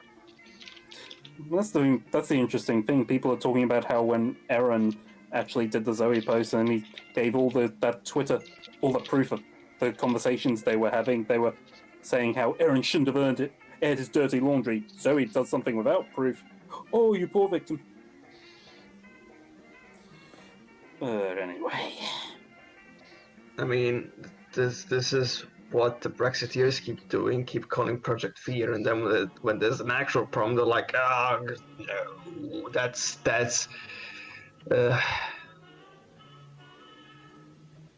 you know, when they actually have a legitimate thing to say, then nobody fucking believes them.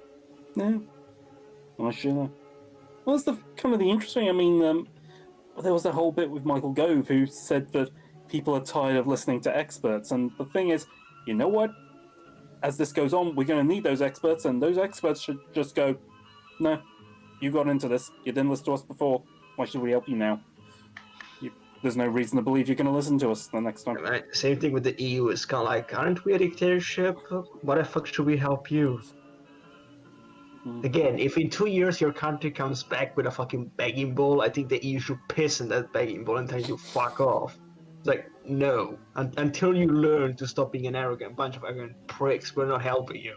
We helped you. That's the funny thing, Luke. The whole thing about supposedly May's deal and how it's been voted down continuously through Parliament. Well, if we do leave with a no deal, we're still going to have to make a trade deal with the EU, and the EU have actually said, when you come back to do a trade deal with us, we're going to put down the exact same deal. So we're probably going to have to go through this anyway. And the interesting thing is, the EU will be have a greater bargaining position. Yeah.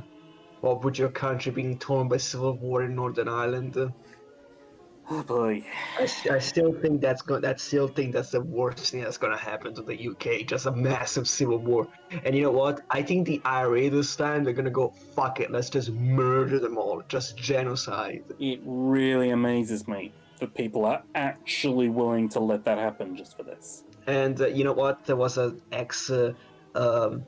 soldier in Twitter who was like going, oh yeah, deal with it, you know, James O'Brien, this country's leaving. I was basically saying to him, you know, when they recall you to go and serve in the eventual civil war in Northern Ireland, make sure you actually, just that's gonna be your life.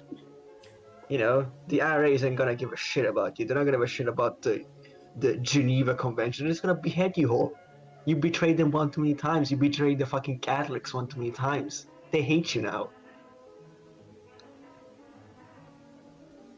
Like, if Ireland wants to just invade for security reasons after the Civil War blows up, I'm saying do it. Do it. Do it. The English don't deserve that land anymore. Yeah, Luca, I've been saying you should just invade us. It would make more sense for the EU to just invade us. If we go to war. If you keep poking the EU all the time, at some point they're gonna go, screw it. Go to the UN and get a freaking, you know, resolution. Can we invade them, please? They have weapons of mass destruction, so they're behaving like dicks. Simon, Habib, Drew, anyone else got any comments? It's just us right now. I haven't really been paying attention. I'm just reading something else. Sorry. Yeah, well, it's just getting. What was that? What was it about? What did you say? oh, just the usual Brexit bullshit and how the Irish are going to go to civil war and how they should pretty much just invade the UK at that point. Yeah, why not? I don't care. Well, we need to have somebody to talk about because it's just me and Luca. We should just talk about cheese again. Are you still stuck on cheeses? No, it's just it was me and Luca talking back and forth, and we needed Simon something new doesn't to have talk any about. cheese. He already said. Every time you mention cheese, he's realising he doesn't have any. I'm doing it now. Anyway, Jeez.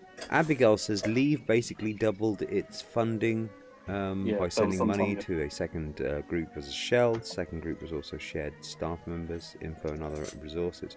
If we allow them to ignore electoral law and win by cheating, we may as well give up on democracy and elect Boris King. You do realise the IRA is not the only paramilitary group in Ireland, right? Oh, we moved on to Ireland, did we? I'm basically saying that the IRA is not gonna give a shit anymore. They're just gonna they're gonna be far worse than they were during the Troubles. Well, they're just gonna the behead thing is they don't need to be. You see, politically speaking, the UK is really in trouble here, as far as actually the unification of Ireland. Northern Ireland did not want to leave the EU for various reasons, but one of them was, of course, the the fact that the Northern Irish and Irish thing had been settled. And this is for the IRA, the best thing they could ever do, and they would be saying this to themselves, is to not touch this at all. The people you've got to worry about are the loyalists. They're the ones who are going to want to actually sow some seeds here. They'll want to false flag something, definitely. They'll want to blame the IRA for something, definitely. They need that. They need some chaos. Because then it can flare up. They can get their border. Okay. Because remember, this is how you get a border. It's going to happen. That's how you're going to need a border between them. This is how you can get it. Yes, and guess what they're gonna get in return? The IRA just basically slaughtering the lot of them. Well, they're both gonna, start fighting, but that's all they've wanted anyway. It's the fight. It's rather interesting. One of Boris Johnson's ideas of how to solve the Irish backstop was take the whole of Ireland out of the EU. Here's my solution. Take those fucking loyalists back to England and shut the fuck up and give Northern Ireland back to Ireland. Well, I think that's going to be the thing, you see. That's going to be the thing. The United Kingdom is looking like it's going to break itself apart here.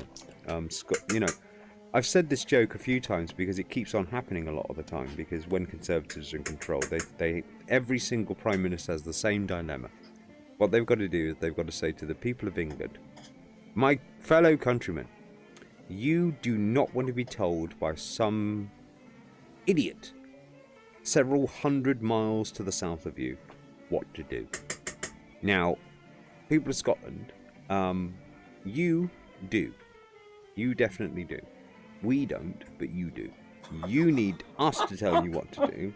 Yeah, but same we with don't the need them to tell us what to do. Do you see how this works? Same with the Welsh and the Cornish. Yeah. All of these people have to be told what to do, but we don't have anyone tell us what to do. That's how things work in this country, apparently. And if history shows us anything, yes, you really do need someone telling you what to do. And everyone is pissed off with this. Yeah, especially the English need to be told what to do. The Scots are very pissed off with this. Yeah, the Scots are always pissed off. The Irish are incredibly pissed off with this. Like I said, there's two solutions. Either somebody in the loyalist paramilitaries decide to try and commit some sort of false flag, giving the English and the British an excuse to put up a border. Problem solved with a border, if you will. Or it reunifies. So those are the two options that are really gonna happen in this particular thing. Either it's going to flare up and it's going to be blamed on the IRA, definitely, whatever it is. But it will be, I would guarantee you, it's going to be loyalists doing this in order to get the border. Yeah, there's that. Scotland are going to probably do a bit of a Valencian sort of referendum and go, we're going to have another referendum. Fuck you. I don't care if you think it's illegal. To be honest with you, we don't give a shit. You're going pro-rogue on government over Why this a Brexit referendum? business. Just declare independence. Yeah, fuck you all. Yeah, they can. Right now, they can do whatever they like. They're, our government is now incapable of doing anything. Yeah. Our parliament is closed.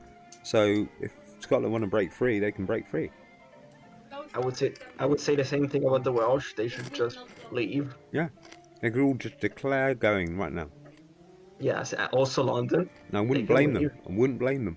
And the United Kingdom Independence Party will have separated the United Kingdom Completely from itself. Yeah, just disseminated it like what they were hoping.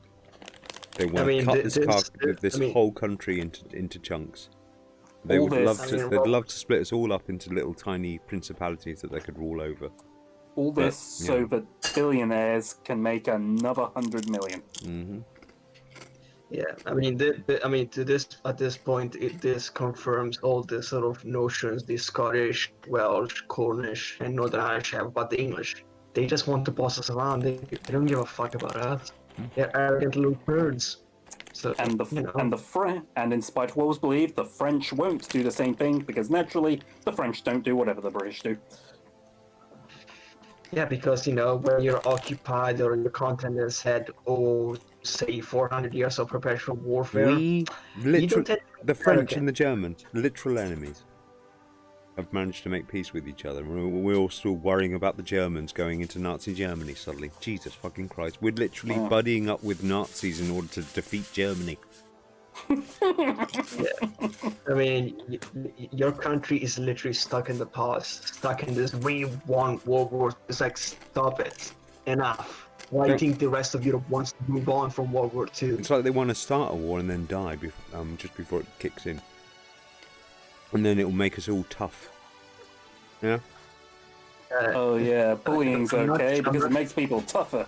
That always works, doesn't it? Yeah, I'm not sure how this is gonna play out because you don't have the Empire anymore. Who's gonna supply you? Who? Seriously. Well, I mentioned this, but I'm sure I've mentioned this before. I can't remember what the defense minister was called at the time, but he actually Theresa May stopped this thing, and thank fuck she did. But the defense minister at the time actually wanted to, was drawing plans to go into China's seas to invade Africa. Apparently this minister has a nickname because it's the Minister of Defense, and apparently the army had a nickname for that minister, which was Private Pike, which anyone who knows Dad's army, Private Pike's catchphrase nickname was "You stupid boy." Oh my god. I love that. Also, you guys, have you guys ever heard of this YouTuber called the Academic Agent? Oh god. Don't think so. I think it's some alt-right kind of adjacent. Yeah, he actually supports Boris shutting down Parliament because he says, the right is united, the left is divided. It's like, dude, if he becomes dictator, you're gonna be first. That's what they just do. They always purge their supporters. Night of the Long Knives, the Great Purge. They're always the most dangerous because they're the ones that are hoping that they'll be able to stab him in the back and take the reins. It's a very wise move. So Academic Agent, if you're listening, you should be supporting this. Why would they be supporting it? They're talking about unelected people ruling over them, and these people have gone to the Queen. The fucking Queen. Jesus Christ, Lizzie, you could have put up a bit of a fight. How unelected could you get? None of these people are Republicans, it seems. It's really weird, isn't it? We don't want unelected officials taking over our country. We've already got enough as it is. It's like Robert. Yeah, that's rather interesting. Before Johnson Pro-Rogue Parliament, I think all the opposition parties had actually come to. Blimey, I'm echoing. Had actually come to an agreement about about what legislation they'll propose, and it was the one to force Johnson to ask for an extension if they couldn't agree on a deal, or something like that. And Amber Rudd, I think it was, don't know what position she holds right now, but she claims these people were unelected. What? It's done. It ain't done. It's basically fucked because they're not going to be able to release. Parliament's not going to open next. Robin, he's talking about his grandfather. I thought he was. Oh, it's Simon who's talking. He said it's I thought he was done. No, he means the body bag people. Oh, they're here. So you signed the corner. You signed the. Yeah. John, get the fucking vodka. Jesus Christ. Let the kids sleep, innit? But yeah, if I start drinking now, I'll drink myself into morning, and it's literally impossible to sleep with the heat waves right now. Well, then, we're 6 minutes. Let's get you hammered. We're 6 minutes away from 12 o'clock. This is a very interesting thing to handle. Wow. So we've had a near-death experience at the start and an actual death experience near the end. Wow. That was eventful.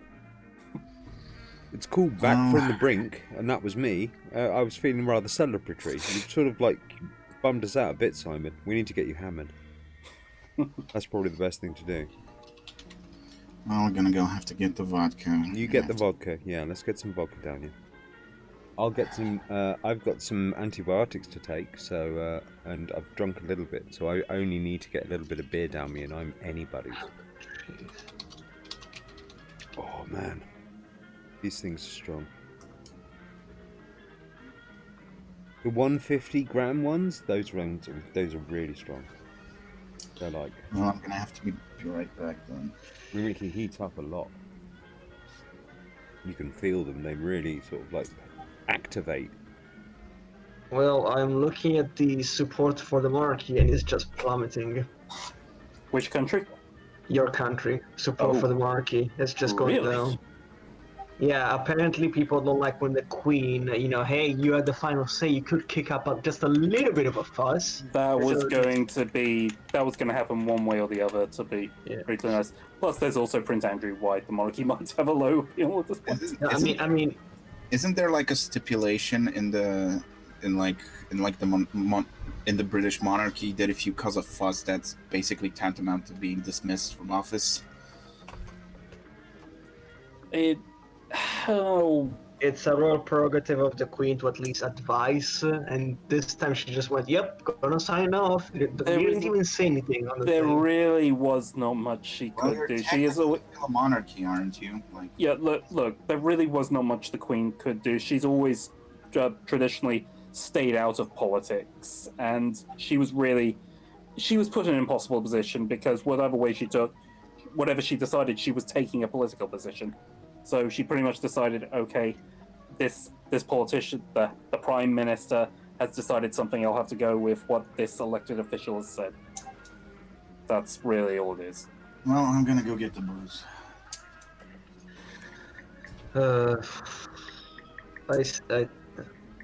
Sorry, I think this year we might be seeing the UK disintegrate itself and abolish the monarchy.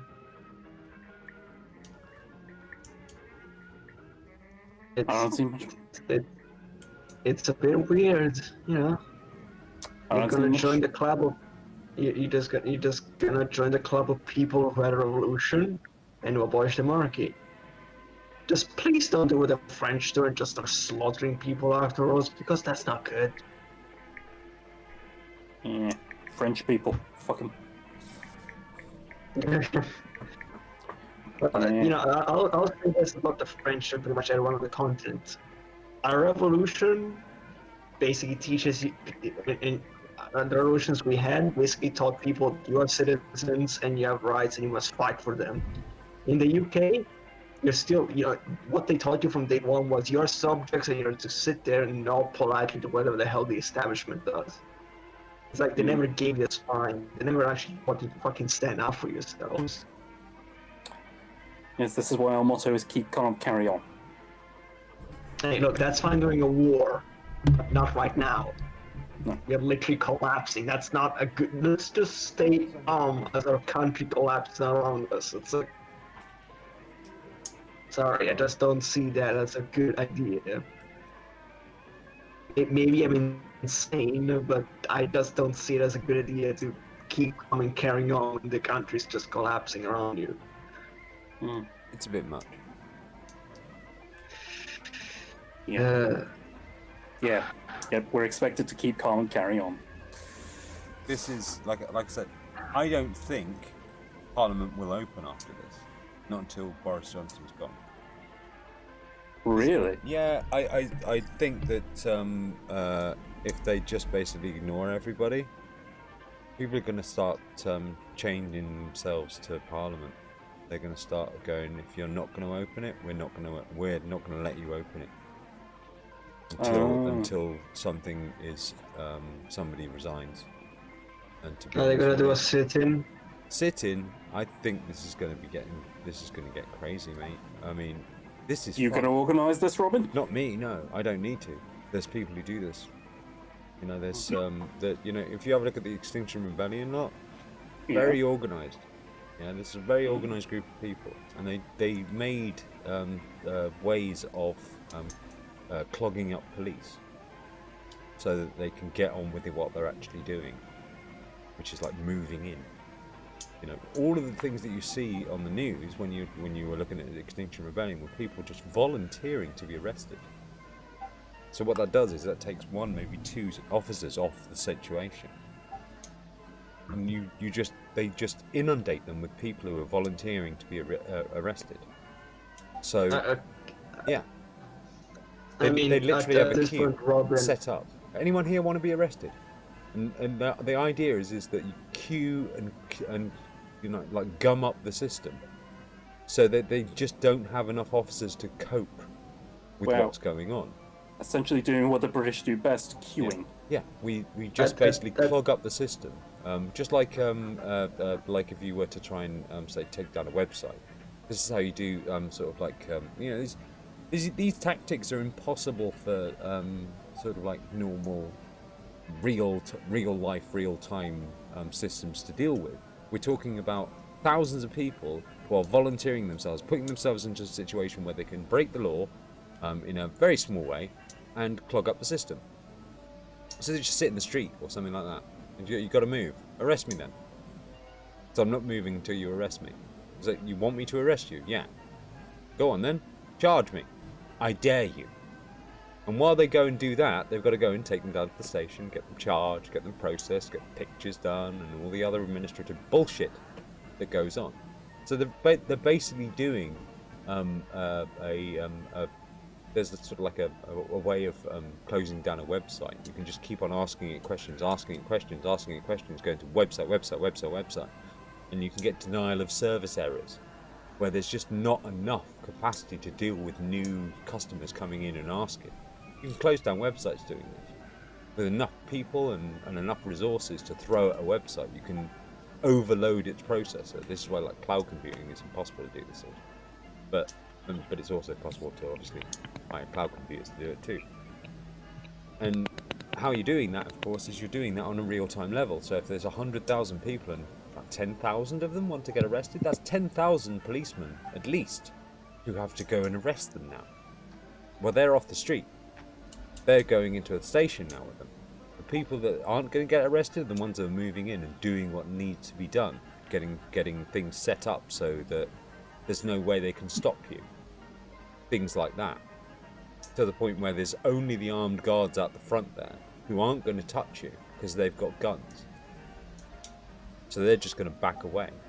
They're not going to be able to shoot you, but they will be able to back off. You don't present a target. They don't shoot anybody who hasn't got a gun.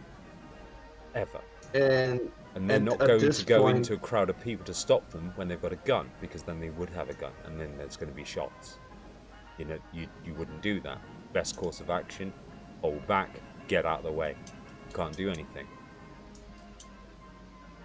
And let's be fair, during the protests, the police joined in the protests. They're sick and tired of this as well. In many cases as well, yeah.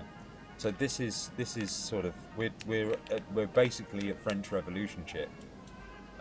in a way, really, because All this that they saw is the army that joins and is like, Yeah. fuck you, enough of this. Yeah, there's enough adults and young adults that are willing to go through some very, very huge hoops, and they're organised.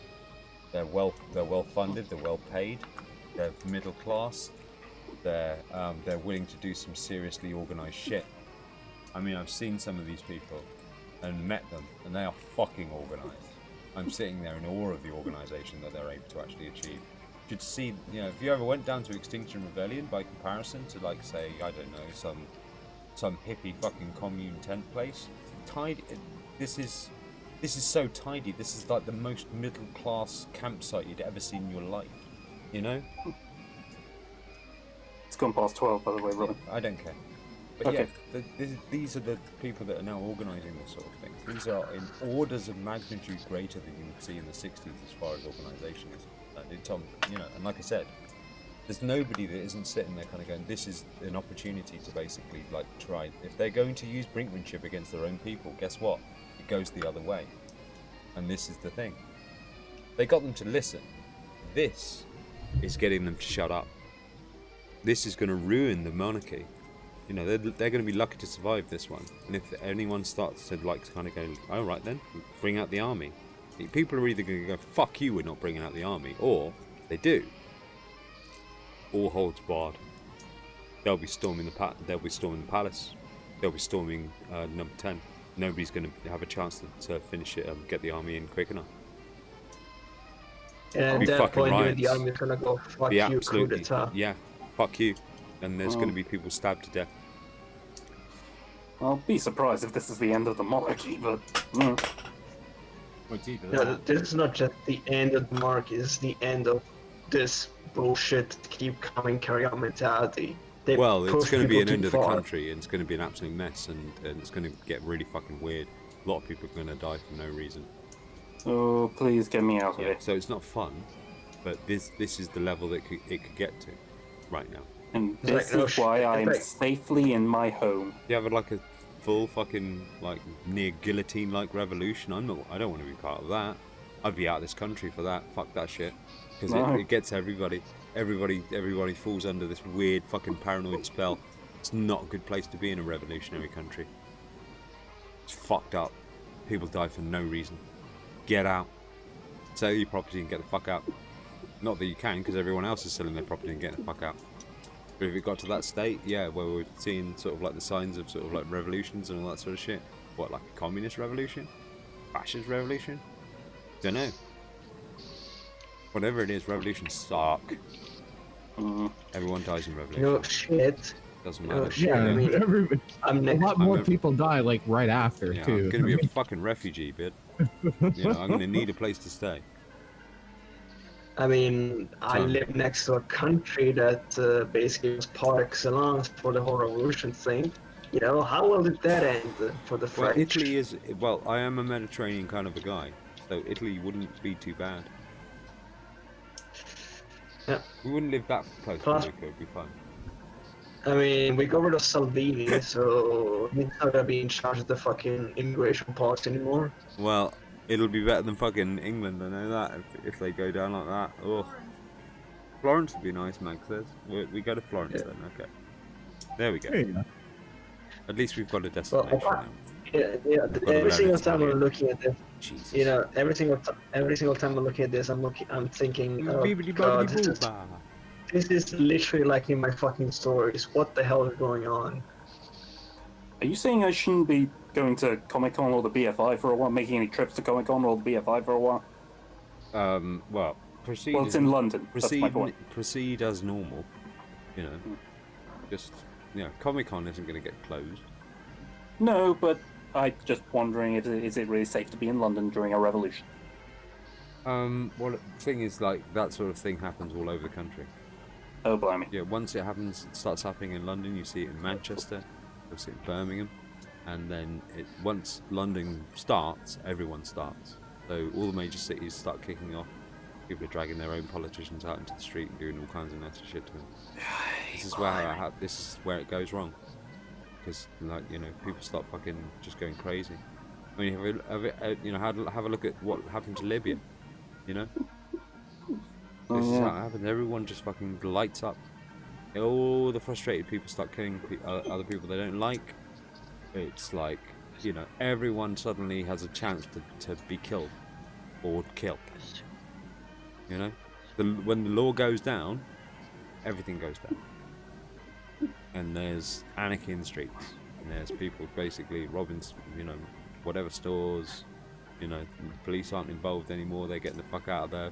We're all trying to leave the country as best we can through whatever way we can. Whoever's got the money to get the fuck out. You know, I'm gonna get in a fucking boat. I'll swim if I have to. Jesus. I think I'll have Maggie on my back. I don't care. I ain't staying for that shit. Oof. To me, the worst part is knowing that Farage, Rees-Mogg, and Johnson will probably get away with this. Yeah. Yeah, that is the horrifying part. And that's what everyone's scared of, you see. This is why they get away with the shit, because everyone's like anything for an easy life. Nobody's prepared. They play on that, you know? Anything for an easier life. Thing is, my way or I'll make it difficult. My way or I'll make it difficult. My way or I'll make it difficult. It's that simple.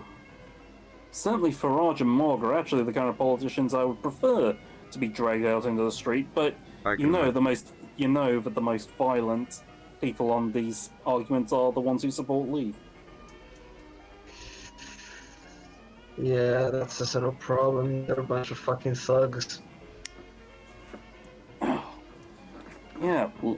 Okay, let's if you guys manage to fucking survive this revolution, next textbooks. First page, the Empire's gone, deal with it. Period. The Dunkirk spirit is bullshit. Deal with it. Period. Just that. Enough. It's always misused. They make it out as if it was this fantastic, because it was a disaster. Yeah. It was a fucking retreat. We left equipment. It was just like, oh shit, it was complete cock up.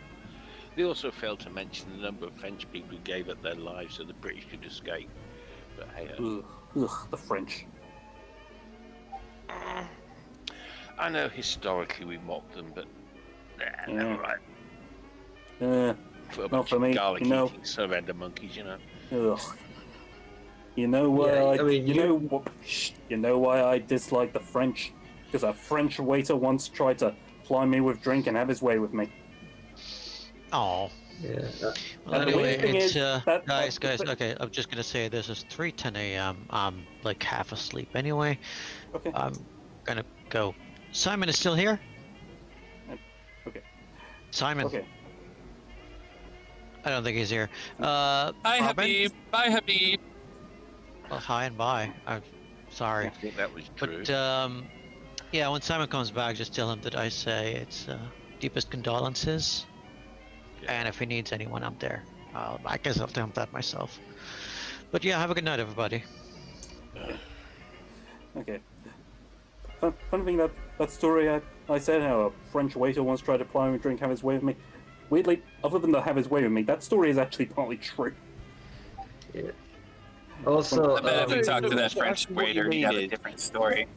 What you mean is a French waiter was being nice to you and giving you free drinks. Well, this is the That's thing. what you're trying to. I mean, are you completely corrupted a really decent act by a person? This is what happened. My family went to a French restaurant. It's somewhere in the middle of nowhere. It's in England, but it's a proper French restaurant, even to the point that the waiters are French. Now, I'm a teenager.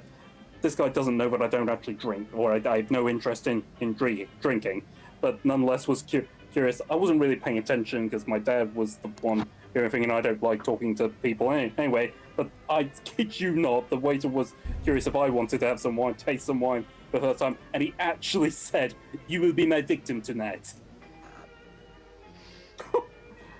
Yeah, but that's. I mean, it's a bit of a stretch saying he plied me with the drink and tried to. I mean, yeah, you've gone a bit. Yeah, I know.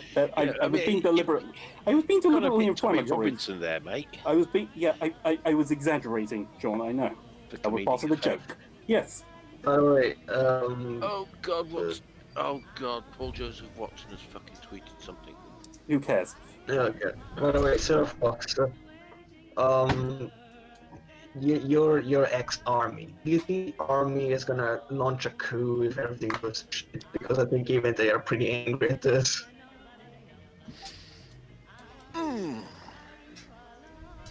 No.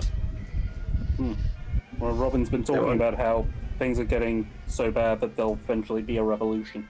Well, yeah, but I think the predicate for it was that they get ordered into the streets. That is probably when they would rebel and say, no, fuck it. Well, no, well, that's. I mean,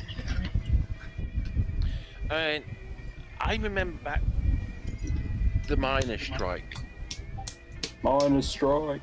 Well, just in case anybody didn't get it earlier on, I'm from Yorkshire, where a lot of the miners were striking. Yeah. And I was in the army. Yeah, pour your vodka now, Simon. This is the perfect time. It was. We never actually got deployed, but people were. I mean, I wasn't happy. I did, the thought of actually having to go off and. No, I mean, the thing is, it's a civil thing. The trouble is, the Tories have hacked the police force so much that The army. I mean, don't forget, policing in the UK is done. It's uses the system of policing by consent. It's not like we all walk around with they all walk around with huge sticks, batons and guns and shoot people. Taser everybody. Yeah, we're not America. Yet.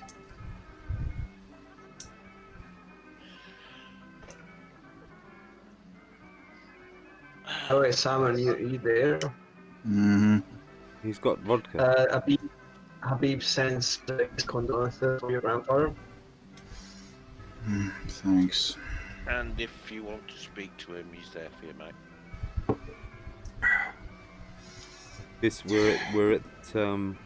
We're at he had to go at some point. Isn't it? Shit happens. It's a shit happens, isn't it? And it was bound to. I mean, dude was on borrowed time, since 80s really. We all are at 80. Starting to peak at that point. Actually, no. A year ago, he was like still fucking doing yard work and shit. Oh right, like so that. he's just sort of plummeted. Yeah. Well, Yes. I suppose that's sort of like he just reached his limit. I mean, for some people something can go, and for other people, it can just he was even. Your dad was pretty even, He just sort of ran down. He ran down the clock all at once. I was gonna say, I honestly hope out that I go out as well, just fucking active until 90 or whatever, and then something debilitating happens to spend a year, and then I die in my sleep. That's fucking great. That is sweet, fantastic. yeah. Way to go. Yeah, got your whole life. I mean, up till like 2 weeks ago, he was also, he was still like room bound. But he got out of bed on his own. Sweet. He used the toilets. That's not bad. And then he got pneumonia, and when he got back from the hospital, he was pretty much a vegetable. Yeah, pneumonia at that age, that's gonna do you in. Like I said, it's not a painful death, pneumonia. Yeah, but that's the thing. They cured his pneumonia. He was healthy, quote unquote. So what the fuck did they do to him in that hospital? Probably, maybe didn't quite cure the pneumonia. It sounded like it was coming back. You were saying he was sort of gargling a bit in his breath, yeah? Yeah. I mean, it's either he's not actually he's not swallowing his saliva, because this can happen.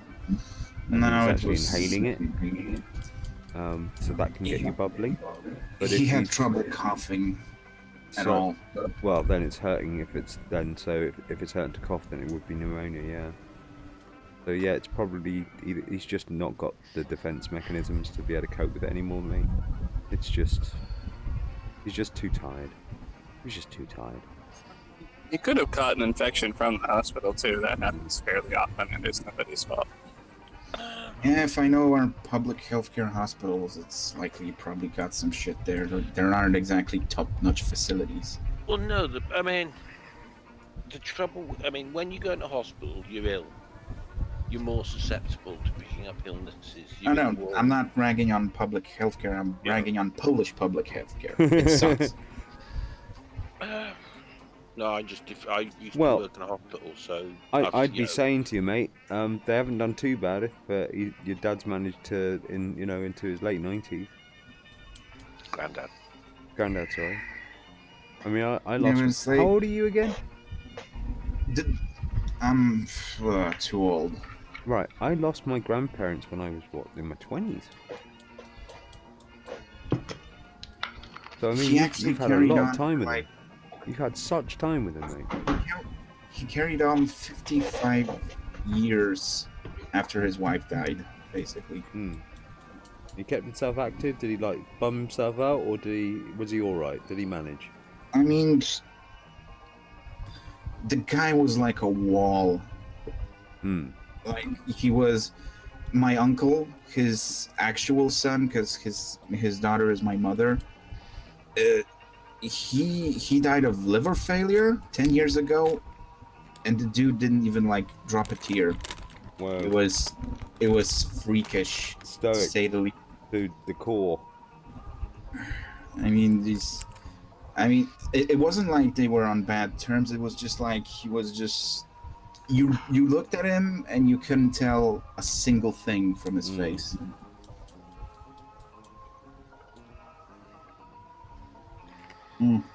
Was he a stern guy? Friendly guy?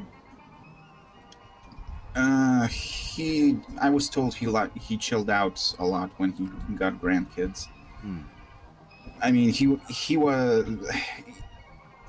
Well, if my now dead uncles were to be believed, he ran the household like a dictatorship. Right. Well, I mean, he was ex-Red Army. I was gonna say he spent 10 years in Siberian gulags. And wow, shit. When the war started, when he was like 14, he was in Poland because he had family here. It was like fucking vacation time. When the war started, he was taken to a German work camp and pretty much made shells till the end of the war there. Whoa. We got to realize. I mean, he's gone through. He even told me this fun story. He called it.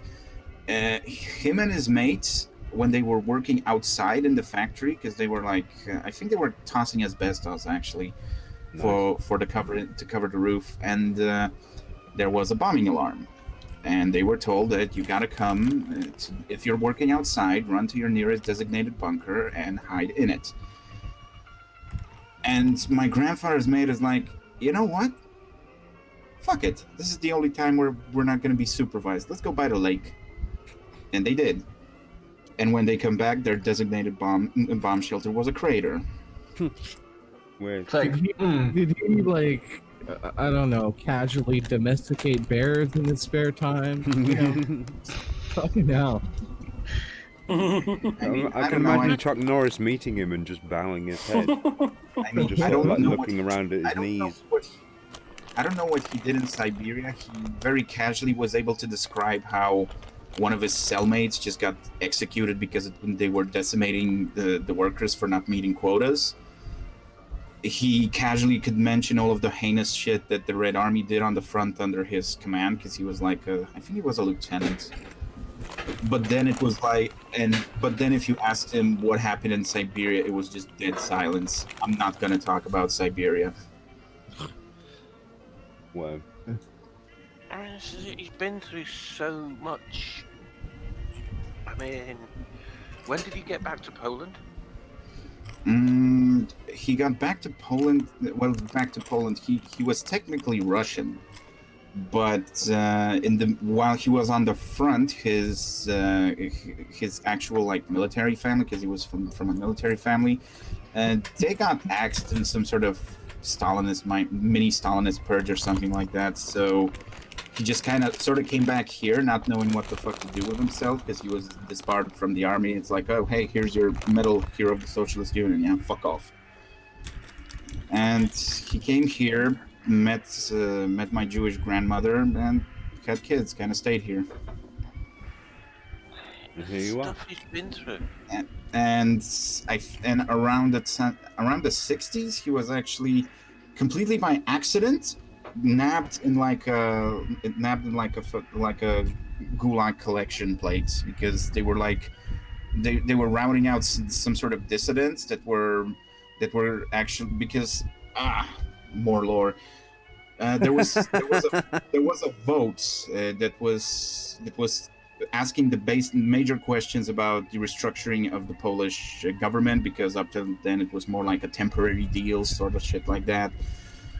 And of course the vote was rigged in favor of the Communist Party, and the cops were like, the Stasi or whatever you would call them. They were doing a raid on a headquarters of dissidents that were openly demanding there be an official counting, like a public counting of the votes.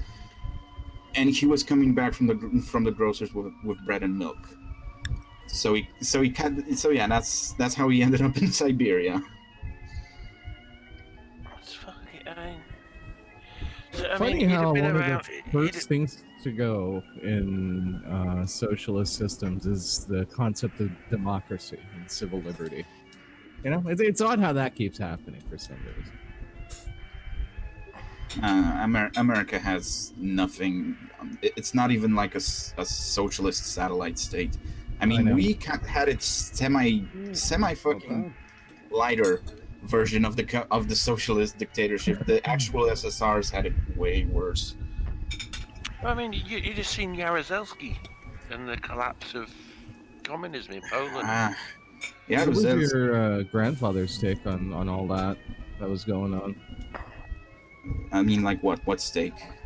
I mean, he was Red Army, so he was kind of by default Red Party. So, I mean, it kind of helped him in the long run. When he actually got work here, he was assigned as the chief of a chemical division of a big factory that was smelting.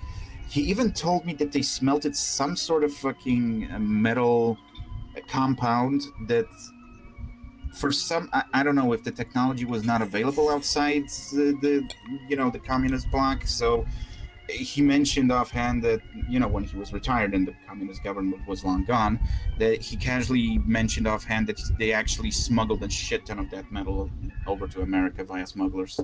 Huh. So, but yeah, I mean, him being Red Party got him that job. Also, the fact that another fun story, his father was actually a chief of the border. He was like, when you have border officers back in the 30s, they were still kind of very heavily military guys. They weren't just like Checkpoint McGee with a bag of donuts or something. So he was the chief of an entire section of the border in 1939 on the Russian side. Eek. Yeah, eek. So his father, because that's where they were camping. Like, his father was working on the border. He was technically Polish, but he worked closely with the Reds. I suspect he was kind of in Dzerzhinsky's crew, the guy that, like crew, he was friends with him, and that's the guy that started the KGB, like the protoplasm of the future KGB. And when the Russians started crossing the border, he told his family to pack their shit and start running towards the German front. Run there. You want to get caught by Germans. I saw what the Red Army does to their POWs. And he was a very fluent speaker in German for whatever reason. Like, he spoke so fluently that when my grandpa got sick, he got sick in the German, like, factory work kind of environment, forced labor. He got sick. He actually sent a letter to the factory boss from his POW camp, because he also ran towards the border, and he basically gave up to the first German patrol that he could find. And the factory boss's question first was like, "Why are you here, and from where are you?" Because judging on this writing, you're Bavarian, right? No, I'm Polish. What do you mean Polish? Your father's German, right? No, my father's Polish. There's no fucking way a Polak can write this fluently in German. So yeah, man. Yeah, the Nazi bot was a bit stumped. It's like, isn't he with No, it's not that. and he can write good. He actually used Bavarian slang. It's kind of like imagine a Russian guy walking up to you and speaking like with a fluent British accent or Scottish accent or something like that. Something like, you know, ball-bustingly hard to understand even for native speakers. Yeah, but it's like a foreigner coming over here and understanding the rules of cricket. There you go. Yeah, pretty much something like that. Because let's be honest, most of the Brits don't understand the rule. I mean, it's even worse than the offside rule. Cricket. I tried understanding Scottish. No, not happening. I just don't care about cricket. The Scots and Germans understand each other really well. It's quite Really? German. I mean, I kind of imagined that the Scottish is like really slurred, kind of like, hey, you know, like they don't really have like, you know, word space. It just kind of blurts into a one big fucking flow of words. And Germans do not have something like casual language. They always sound pissed off or military. Always. Both are very guttural languages and very, for want of a better word, harsh sounding. Das ist eine Verdohn. Yeah, but Germans have these like very well defined spaces in between their words, even when they're trying to talk casually, and it still comes off. It's like your parole officer is talking to you. While Scots just open up their mouths and they might as well be going, and that was a sentence. I mean, having said that, I mean, you've got the different. I mean, Scottish once again, as I served with Glaswegians, I served with people from Edinburgh, and I served with people from the Highlands, and all three have got a completely different accent. My first meeting with a Highlander, I actually asked, I'm sorry, I don't want to be rude to you, mate. I cannot understand a word you are saying. And I'd been with Glaswegians like 2 weeks before that. It was just a completely different... But let me ask this. Do Germans have a sense of humour? Yes! Of course they do. Their entire language is like one big joke. I absolutely loved my time in Germany. I can't deny it. I mean, they did invented the word for. They did invented Schadenfreude, right? You know that thing that there's not a single word in the world that actually can be translated into Schadenfreude.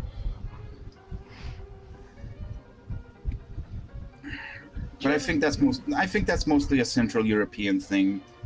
The type of hearty laugh you can only get by coming together and collectively laughing at somebody else's misfortune. It's such a. I mean, Germans know how to laugh. They do know how to party. They can hold it. They know how to drink as well.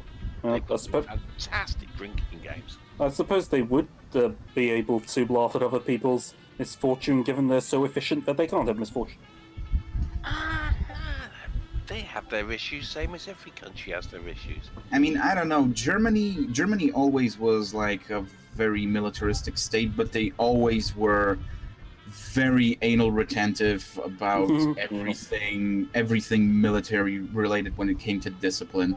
You know, it's like Mad Jack said, if you're older than a German and you tell him to do something with enough vigor, they will just say jawohl and carry on with due haste. They were extremely anal retentive. Like even in the Third Reich, they still had, you know, the same kind of discipline going on. Even though technically the noble, you know, the officer wing being ran purely by nobility and military families was long gone because those guys sort of kind of got fucking decimated during the First World War. But yeah, officers still had this like mystique about them. They were the wiser, older men that were leading you towards victory. It wasn't like, oh, this is a fucking clown and he's gonna lead me to my pointless death. Oh yeah, I mean, it's not like it's the French army. The French army weren't that The ones that just run away? Well, Yeah, no, they old had a Polish, very outmoded system. old And Polish joke. How many like gears does a French tank have? is it the old 5 forward and 1 reverse in case to attack from behind or something like that? Yeah. Yeah, 5, 4, I remember 1, that one. Yeah. It used to be the Italians. Yeah, what's the description of a French World War I carbine on eBay? Dropped, never used. Yeah, mint condition, dropped only once. Italian tanks can go in every direction. I mean, yeah, it one wasn't- gear it wasn't forward, really- 7 backwards. Technically, it wasn't really Italy's fault. I mean, Hitler's cretinism actually forced them into war while they were in the middle of preparing for said war. I mean, Yeah, yeah, the- Germany went to war, but it was not like, oh, it's a non-aggression pact, you have to help us. It was like, we're in a military alliance, invade Africa now, please. But dude, we don't have our planes. You invade Africa now, mein Fräulein. What are we supposed to do? Throw fucking shoes at them? Yes. Italians had a you good did. navy. And then there's the French. Italian gear was bad because it was like the World War II gear was pretty pristine and great. Problem, there was nearly none of it. Most of the fucking fascist Italian army was using World War I gear. Yeah, And then because there's- we were they too were just undeveloped. Yeah, they were just starting production. Essentially, they were not nearly. They weren't even prepared for basic equipment for like even half of their army. And then there's To be the honest, I French. mean, the British equipment was still mainly World War I standard, as were the French. Yeah. The only people who were geared up for a modern military war in World War II were Germans. And then there's the Yeah. French flag, which is a white cross with a white background on it. I mean, I won't say that we were very much prepared for the war, but we were sort of weren't coming either. out of that. Yeah, we were sort of coming out of that war where we kicked fucking the Red Army's ass back across the You know what? Baltic. You can call the French surrender monkeys all you like, yeah. But I know, and you can look at Dunkirk as a victory if you like. No. But fuck. No. Oh no, we I'm just we ran scared, and we had a moat. Yeah, French- but the French Robin, didn't I'm have just a having a general jab because the French and the French army is very much respected in Poland, highly respected, in fact. We still have Napoleon Bonaparte in our national anthem. Really? Wow. Yeah. One of the lines goes and half drunken fucking on the fly translation. Bonaparte, give us an example how to win. Well, I mean, he did give you independence, as opposed to British, who just basically betrayed you because we don't want to have another war. I mean, Bonaparte, Bonaparte was really anal retentive about being thankful to his soldiers, and there was a lot of Polish legionnaires serving in the French army not because they thought, hey, Bonaparte's a great leader. It's more like, hey, these guys are French. They're gonna fuck up Germany, Austria, and Russia. Let's go join them. Yeah. I think the Dutch It sing about was the pure. Portuguese in their national It was. It's what you know how in Gamergate it was like spite donations. This was spite drafting. Well, fuck you. We're gonna join the French army and kick your teeth in. So how's that? But yeah. Anyway, I'm loaded up, ready to go for my last antibiotic appointment, which usually knocks me the fuck out.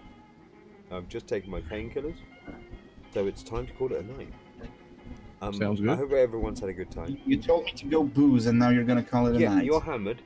Yeah, and you've got people around you. And So now you can go get cheese. and Fucking- Why I'm just, didn't you remind me? to I'm buy just cheese? turning off the open house. I'm not turning off the chat. It's okay. You can stay. Relax. Look, I barely got through half of this fucking 0.7 liter bottle. I'm not nearly hammered. Dude, this outro will not write itself. Bye, Anyway. everyone.